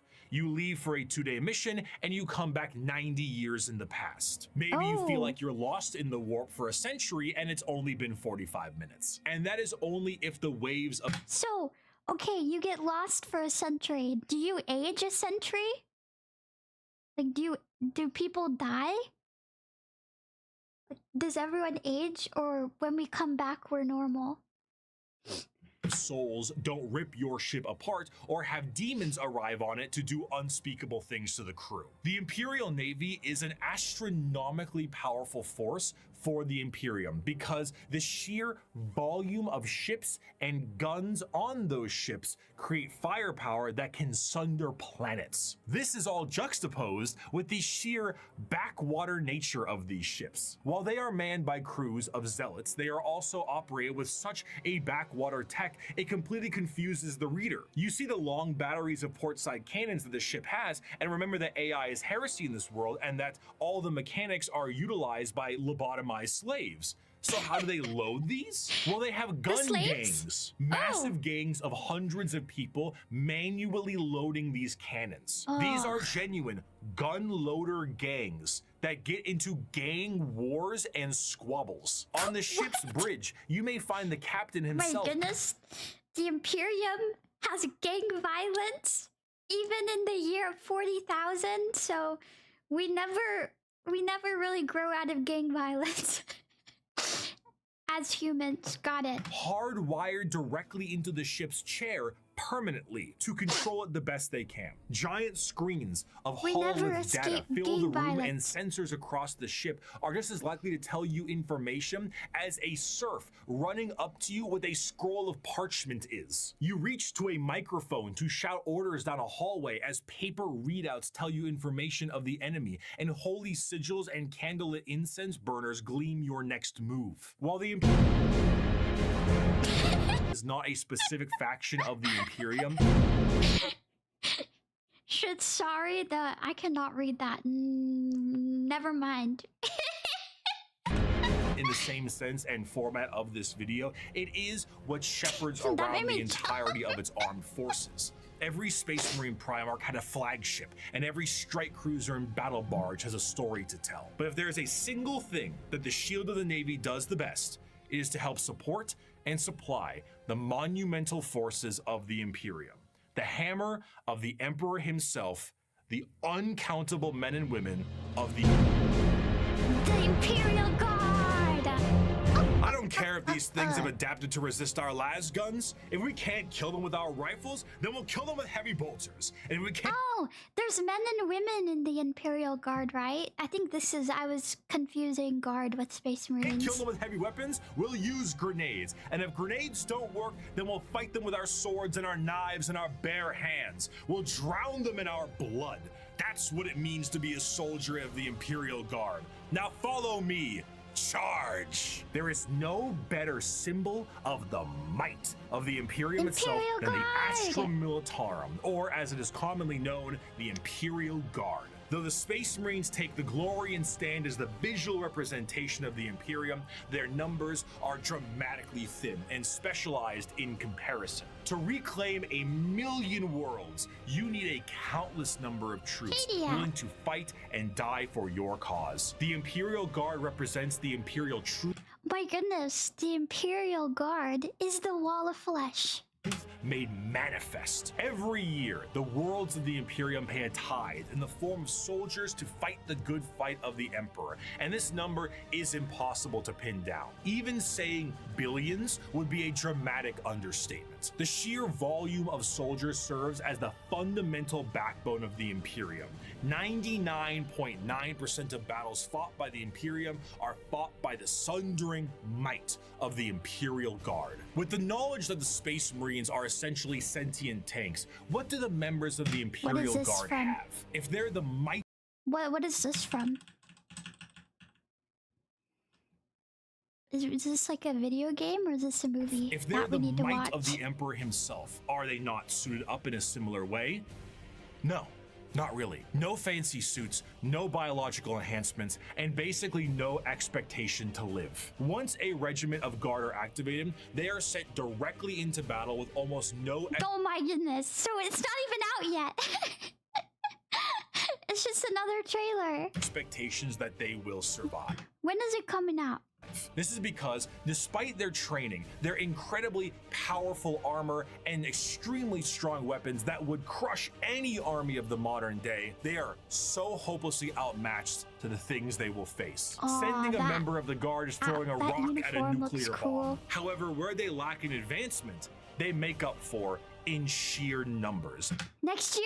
So what part of the year, beginning or end? And their overwhelming force can be the difference maker in any deployment they face. Quantity is a quality all its own. If they do happen to survive, they will be sent to the next battle and so on. Seldom do members of Howdy, Kantasi. Hello, hello. Of the Astra Militarum get old or retire, and those that do are truly to be feared. There's an old saying that the average lifespan of a guardsman is about 15 hours from deployment, and considering the sheer number of guardsmen out there in any given battle, that number is probably accurate. When several million of your pool of guardsmen die within the first few hours of combat because the orcs threw a moon at you, it can really... Okay, wait, the orcs might be the best one. Screw the numbers. The soldiers of the Guard are conscripted and trained on an incredible number of worlds in the Imperium, and these worlds can impact their training and their combat style directly. The most famous visually are the Cadian shock troops.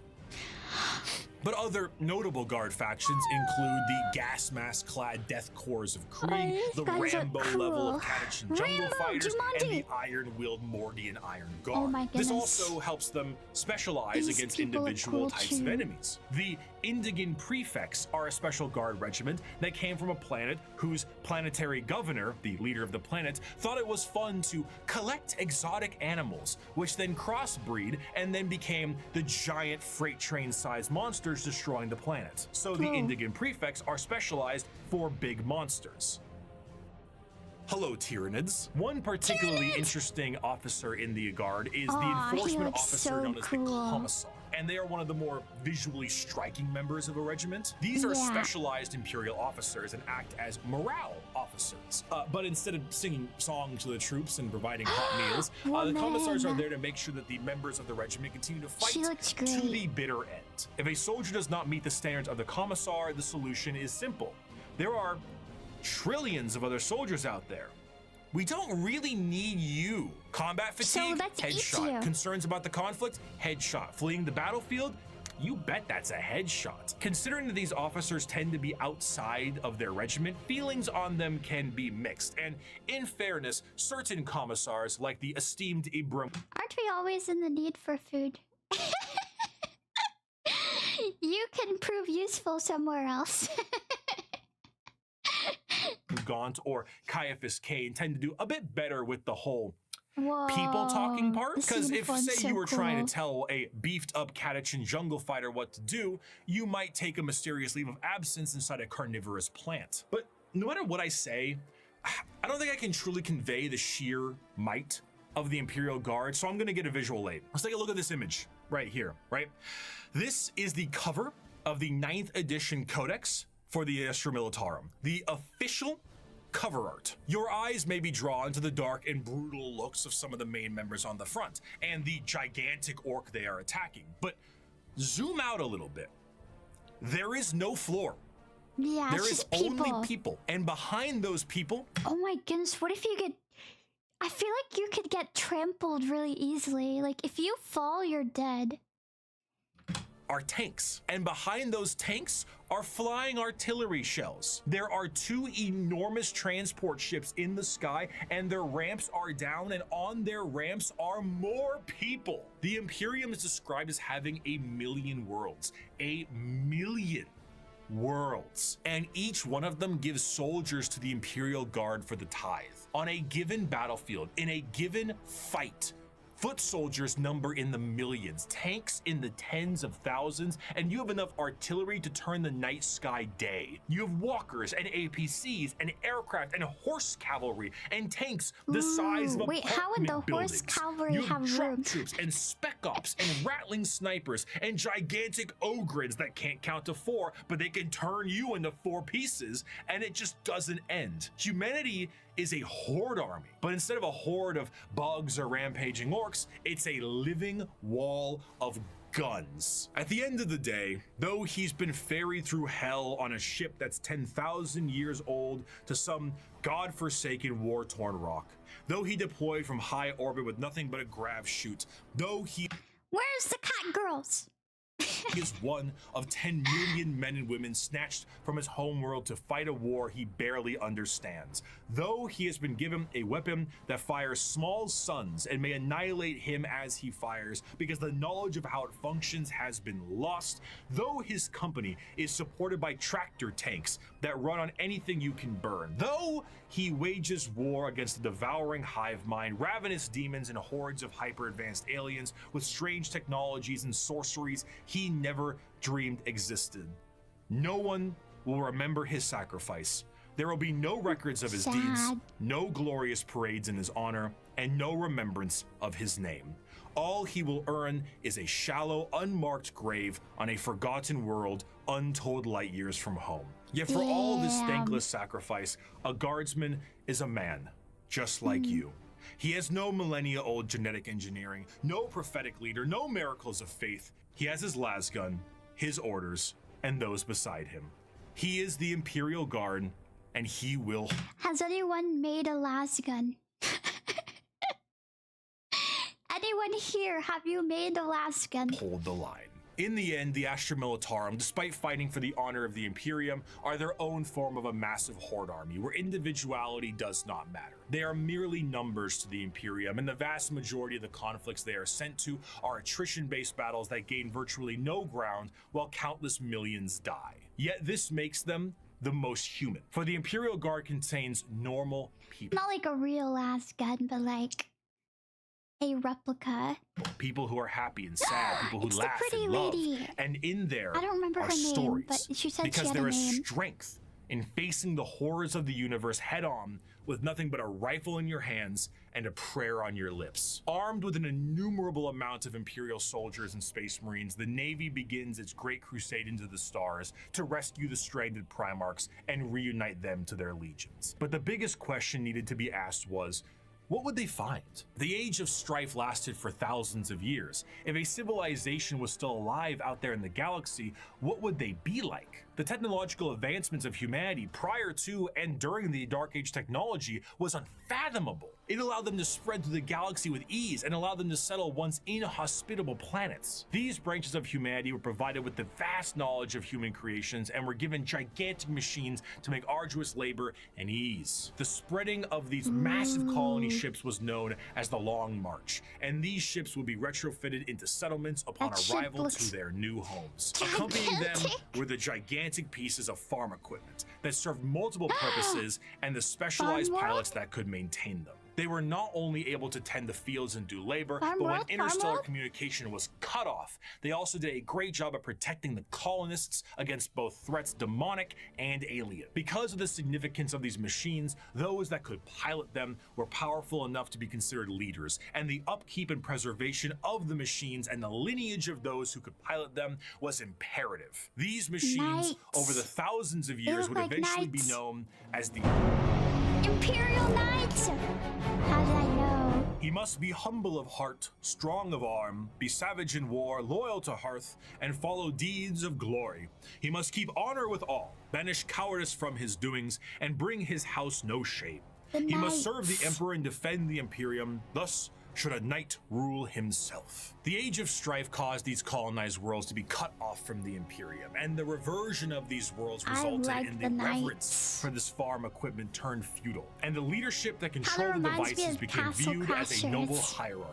During the Age of Strife, exploratory fleets from Mars found plenty of these worlds, and it seemed the majority of them reverted to a similar state. Like King Arthur seeing Merlin himself, these feudal worlds welcomed the tech priests of Mars with open arms. The mutual relationship between the Admech and the nobility was beneficial. The Admech were able to secure more worlds for mining resources and potentially long-lost STC information, and the noble houses were provided with technological know-how and modifications from the Admech themselves. The suits became more and more specialized, and their history as mere pieces of equipment lost to time. What was once a tractor became a killdozer, and the Imperial Knights were born. Unlike other military aspects in the Imperium, the nobility of the Knight houses remains just that. Oh my goodness, I haven't seen Pacific Rim. I gotta watch Pacific Rim. A nobility-focused feudal hierarchy that swears fealty to either the Mechanicum or to Terra. Like the knights in our history, once they swear fealty, they can be called to aid their respective allegiance in the heat of battle. The ones that swear fealty to Terra are led by the High Monarch, while the ones with the Mechanicum are led by the Princeps. The ones with Terra might be sent directly to the front line of war, while the ones with the Mechanicum tend to be sent to protect the Forge world. And the heraldry of these houses is what you'd expect from a generic history of knights. Houses pledging allegiances here and there, your run-of-the-mill War of the Roses aesthetic. Except instead of ponies, you have gigantic death machines. These knights can't seem to be piloted by any old person, however. A member of the nobility of any given knight house must go through the ritual of not knight sigils. I forget. Family crests. They have family crests. Becoming. This ritual involves them sitting on the device used to control the knight, known as the Throne Mechanicum, for a full night. What's wrong with that? I mean, sitting in a chair for a full evening sounds pretty great right about now. So, a pilot cannot drive a knight. They can, but it moves about as effective as Ripley from Aliens 2, big, lifter thing. It is, in a sense, a beast that must be controlled, and a pilot must merge with it. The mind of the noble is connected to the machine and must fight with the mental signatures and personalities of... Wait, is the 1986 Aliens 2? I don't know. The prior pilots as well. Everything a knight experiences in battle is felt by the pilot themselves, be it the general movement in the battlefield or damage sustained by the machine itself. If a knight's leg is blown off in battle, the pilot could experience a broken bone in the same spot. The merging to the machine forever changes. It's like Sword Art Online. The mentality of the noble that experiences it. This connection reinforces a strong degree of nobility and honor in the pilot, and a desire to fight for the glory of their house until the bitter end, as their ancestors' minds are linked directly to the knight. The size of these knights can vary, but generally speaking, they stand in the ballpark of 30 to 50 feet tall and are protected by a thick adamantium armor. Beyond that, they have their own unique ion shield generators that give them added protection, and when it comes to their looks, the most common pattern across I said that because I knew it would make a lot of you angry. the Imperium is the Questoris pattern, and is honestly the one you're probably thinking about right now. But there are also smaller versions like Armigers and bigger ones known as the Dominants. Sword Art Online is ass!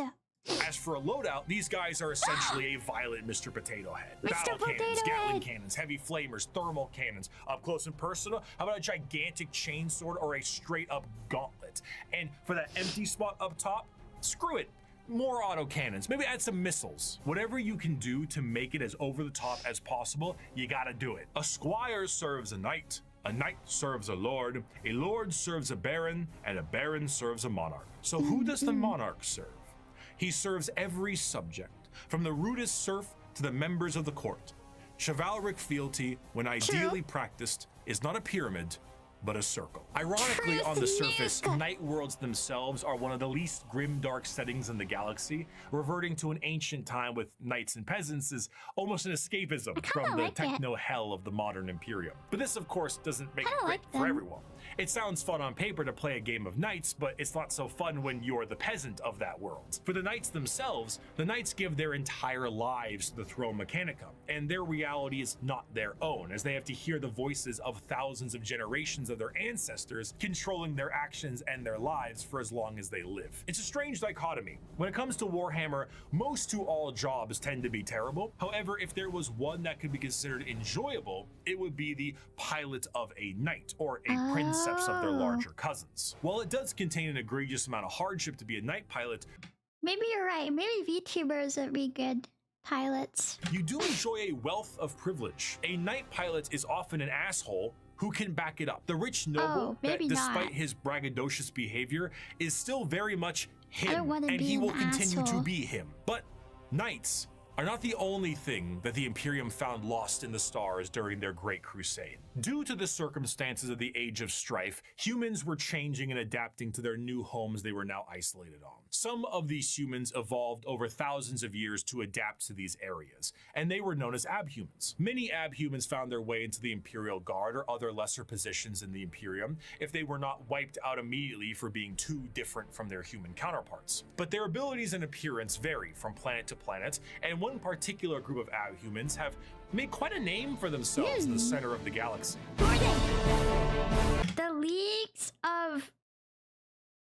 what does that say? AK the Kin. I'll call them the Kin.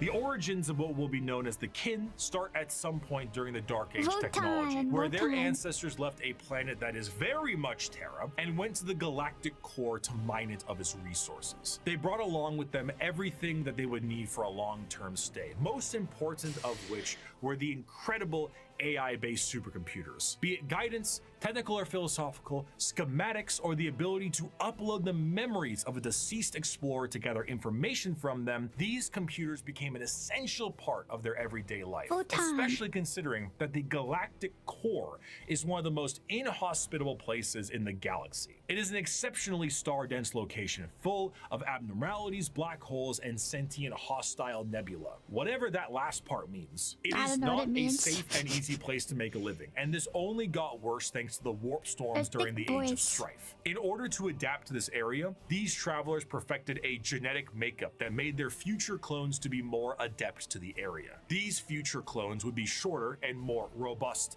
than their ancestors, and the need to procreate would be unnecessary because why risk messing up a good employee when you can just make a new one? These would be known as the squats, and they would all die, except for when they didn't. And now they are known by a different name. Most void-faring races have at least one cautionary tale of foolish explorers vanishing amidst its blazing stellar nurseries and strange anomalies. Yet for the Leagues of Voton, the galactic core has been home now for millennia. These squat humanoids would begin to establish themselves in the core, and their goals would be the same as their ancestors. Are they short or big? But like, actually kinda, yeah. Whenever one of them would die, they would know that that sucker would need to be uploaded to the machines like their forefathers did. But the original purpose of these machines was lost to time. What was once a technical resource for them turned into a ritual known as joining the ancestors. And the fact that they were clones at this point meant that the same copy of the same individual would be uploaded countlessly. The sheer overuse of these computers and the repeated uploading of redundant data has turned these once— Oh my goodness, they're like Gary. They're like Gary from Fallout. Powerful supercomputers into your parents' computer after you installed LimeWire on it, and whose 50 Google Chrome tabs definitely contain information. What is a LimeWire? Is a LimeWire, is that the thing where you get music and you pirate stuff? They will return to one day. So much corruption that these computers began to develop the makings of a personality of their own. These would be known as the Voton, and the kin, this dwarf-like abhuman of humanity, would revere them. The Voton still operate to this day, but the Everyone is saying they feel old. Because, I mean, I do know what LimeWire is. I just said what it was. That's my guess. That's my guess is LimeWire is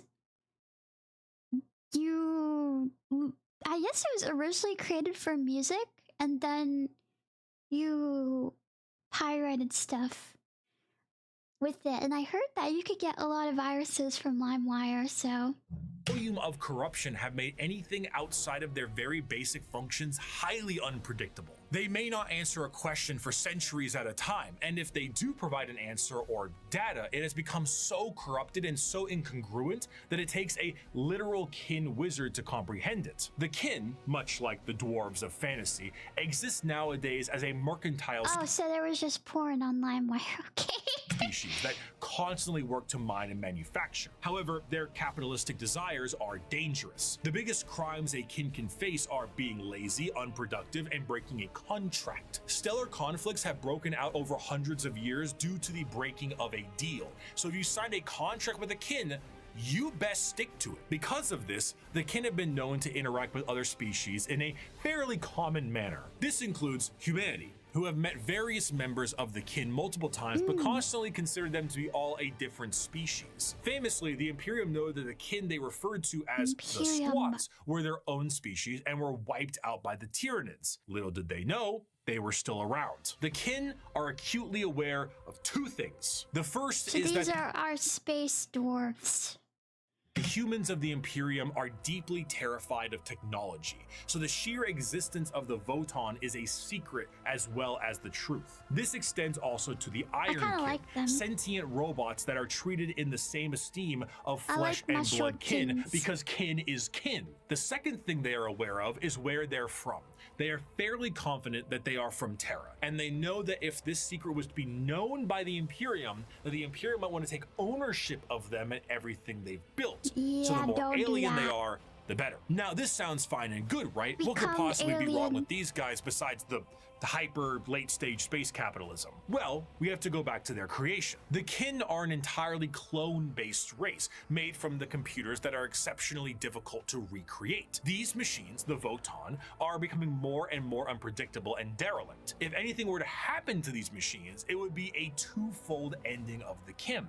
New kin cannot be reproduced, reducing their numbers, and the existing kin would have no further purpose because the end that awaits them would be non-existent. The horror of the kin civilization is that the entire purpose of their lives is to do the best they can at their duty and upload all they know to the Voton, their ancestor cores, join their ancestors. Look at the hammer. But doing so is actually the thing that is killing these supercomputers in the first place. The ancestors were dead, but through the first truths, their legacy continued. And though their eyes had shut long ago, indeed the ancestors were watching. Not with a gaze from eons gone, but with the eyes of every living kin. Each generation was the embodiment of the ancestors cast anew by the Voton. The galaxy changed. Stars died, planets were destroyed, and civilizations fell. But as long as the Voton endured, the ancestors still lived. I do want to end this last bit with an enjoyable quote from one Kim. As you may have assumed, the Leagues of Votan are space dwarves with a corporate sci-fi motif, but they are still very much dwarves. They're squat, they're strong as hell, and they hold serious grudges. This time it's just more about your contracts than anything else. And so because of this, they might treat most things about how you would expect a capitalistic dwarf would treat things. You misunderstand, human. I am not here to debate. I am not here to compromise. What you see as yours, I am taking for my kindred. You want to bargain? Torek, unholster our means of negotiation. As the Great Crusade It's mine. Fuck you. continued, humanity would find their missing Primarchs, reestablish the locations of all of their various worlds, and finally reclaim what the Emperor was always hoping for. But eventually, all the Emperor sought to build would be his undoing. His original attempt to have all of the Primarchs lead his great armies and usher humanity into the better ages would end up crumbling down. And we will learn about how the Imperium backslides and the horror of the modern day of 40K in part 2. Part 2. I will see you very soon. I'm not watching that Thank you tonight. so much for watching. I will watch it this week, not tonight. I'm very tired. Hold on. Let me zoom in.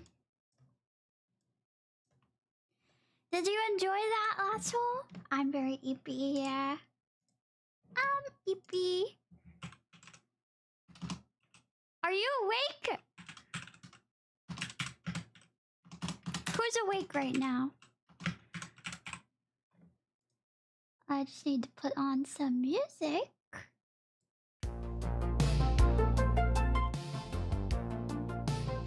There we go. You did? Yeah, look, Santa's behind me. His videos are some of his best work, so I'm glad you decided to check them out. I really like them. I want to learn more and more. I do have my favorites, though. I do have my favorites. I really like the Battle Babes, the Knights, the Tyranids. Not assholes, lassholes. Lasso holes.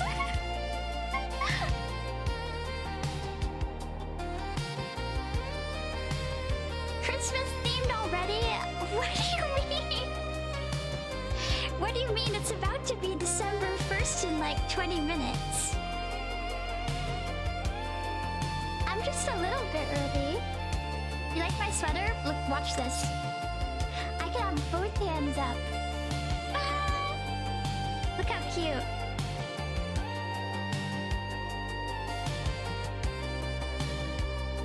You want to know more about Warhammer? I recommend watching Freakzoid. He does Warhammer games. You might have a kick out of it. I might want to play that one game with you. What is it called? Dark Tide? We should play Dark Tide together.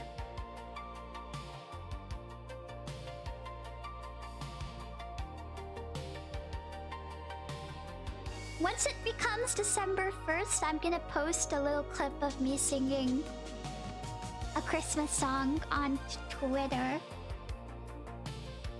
Dark Tide is 75% off? Really? Wait, how much is Dark Tide? Wait, I gotta find it. Hold on. How many people can play together? Dark Tide. Warhammer 40k Dark Tide. How much is it? Only 10? It's $10? Wait, I can get... What is this? Soundtrack. Should I get the Warhammer Dark Tide Imperial Edition?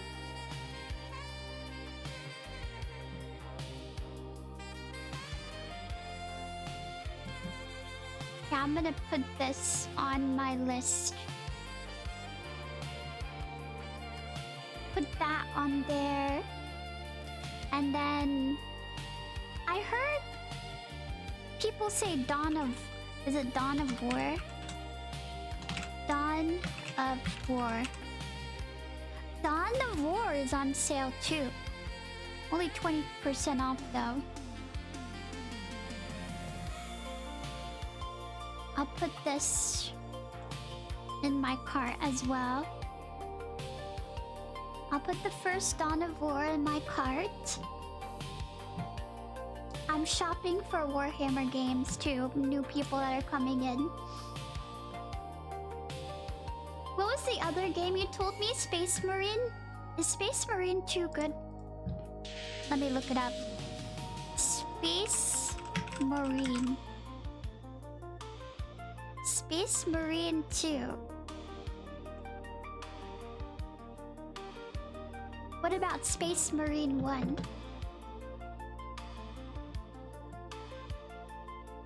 Buy Warhammer 40k Space Standard Edition. So which edition should I buy? $79? 79? One is Works versus Tyranids. Which one should I buy? So there is the Standard Edition, Anniversary Edition. Wait, 1 year Anniversary Edition, 2 year Anniversary Edition is the $70 one. So it says $79 on sale, but it's actually $119. The expensive one gets you all that DLC, mostly cosmetic.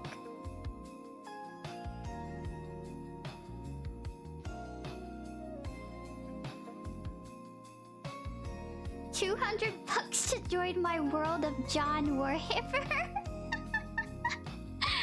Okay, I'll put anniversary. Wait, how much are the cosmetics? Do you have to pay extra on top of the 2 year anniversary edition?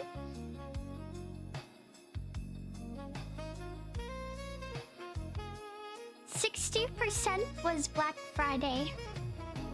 Did I miss out? Darn it. Baseline, so the standard edition is 23. I'll add that. Oh my goodness. Wait, okay. I'm getting Warhammer, what am I saying? Warhammer 40k Dark Tide, Dawn of War, and Space Marine 2, all for $54. That's not too bad. Ah yes, Warhammer, my favorite game.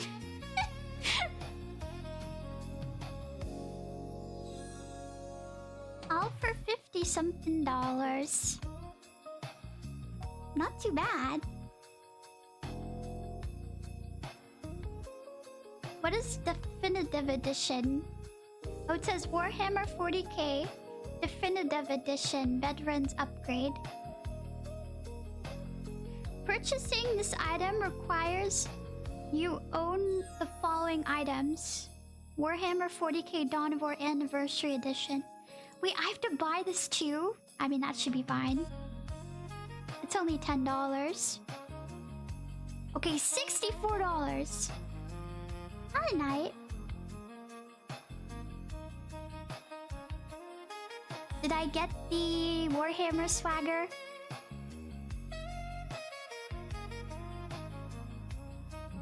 Everyone is telling me to play Dawn of War. I played Total Warhammer 3 and it was very hard for players who have never touched Warhammer before.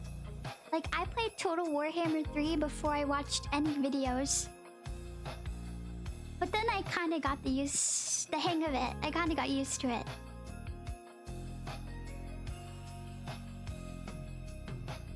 And I don't know, I haven't touched it again, so...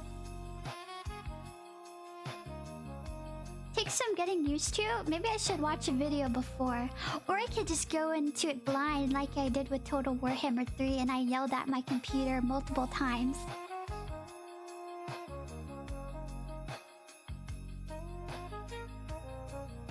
You may also like 40k bolt gun. Is Dawn of War harder than Total Warhammer 3? I like the RTS portion of Total Warhammer 3. Like, once I got used to easier, okay. Then I'll probably like Dawn of War.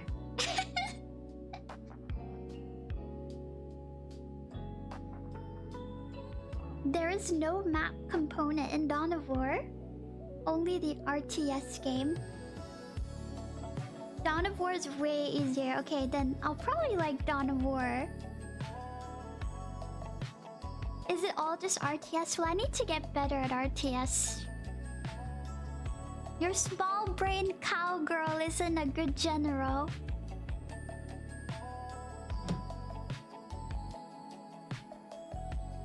Screaming at the PC. The correct way to play Total Warhammer 3.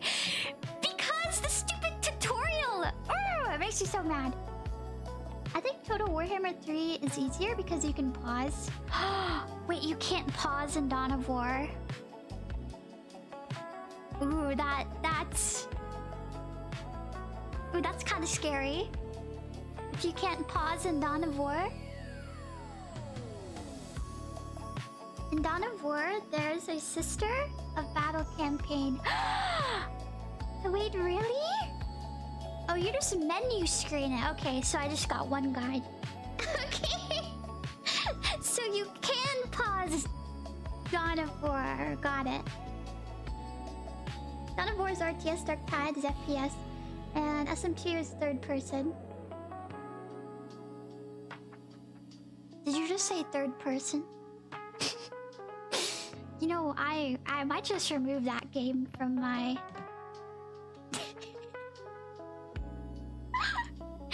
I think I'm just gonna remove Space Marines.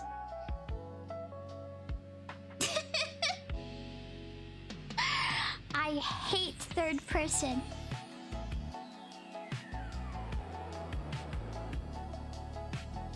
Did you say third person? Dropped. No, I'm kidding. I'll still play it. I like shooting third person with my survivalist rifle on Fallout, so I'm sure this one wouldn't be terrible.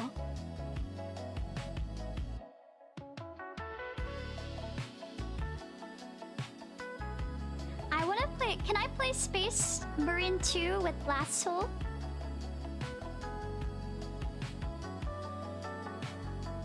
Welcome back. I know I can play Dark Tide with you.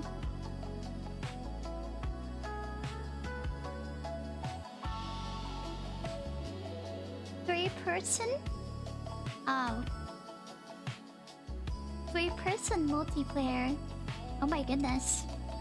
Only 2 other Lasso can join me? I wonder what girls would want to play with me. I should probably ask around. Exclusive. Yeah, I wonder what girl VTubers would want to do a collab and play. I don't know, I don't know if a lot of girls play Space Marine. It would have to be only girls if I were to do like a little collab. Alright, y'all. Maybe Kiki wouldn't play. I don't know. I don't know a ton of VTubers who like Warhammer.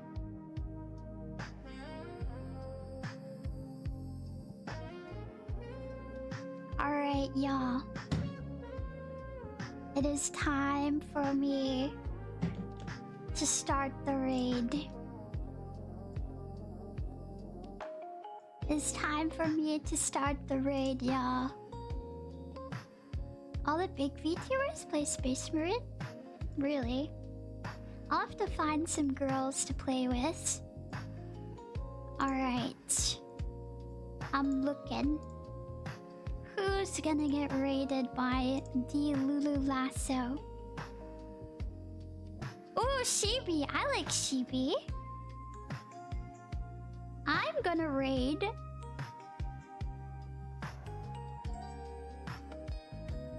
I don't know who I'm gonna raid.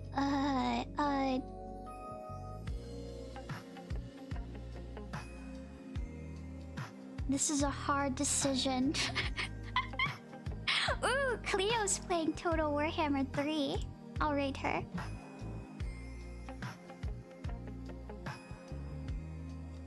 And then I'll raid her on Twitch. Everyone, I want you to say LULULASSO raid USA USA, okay?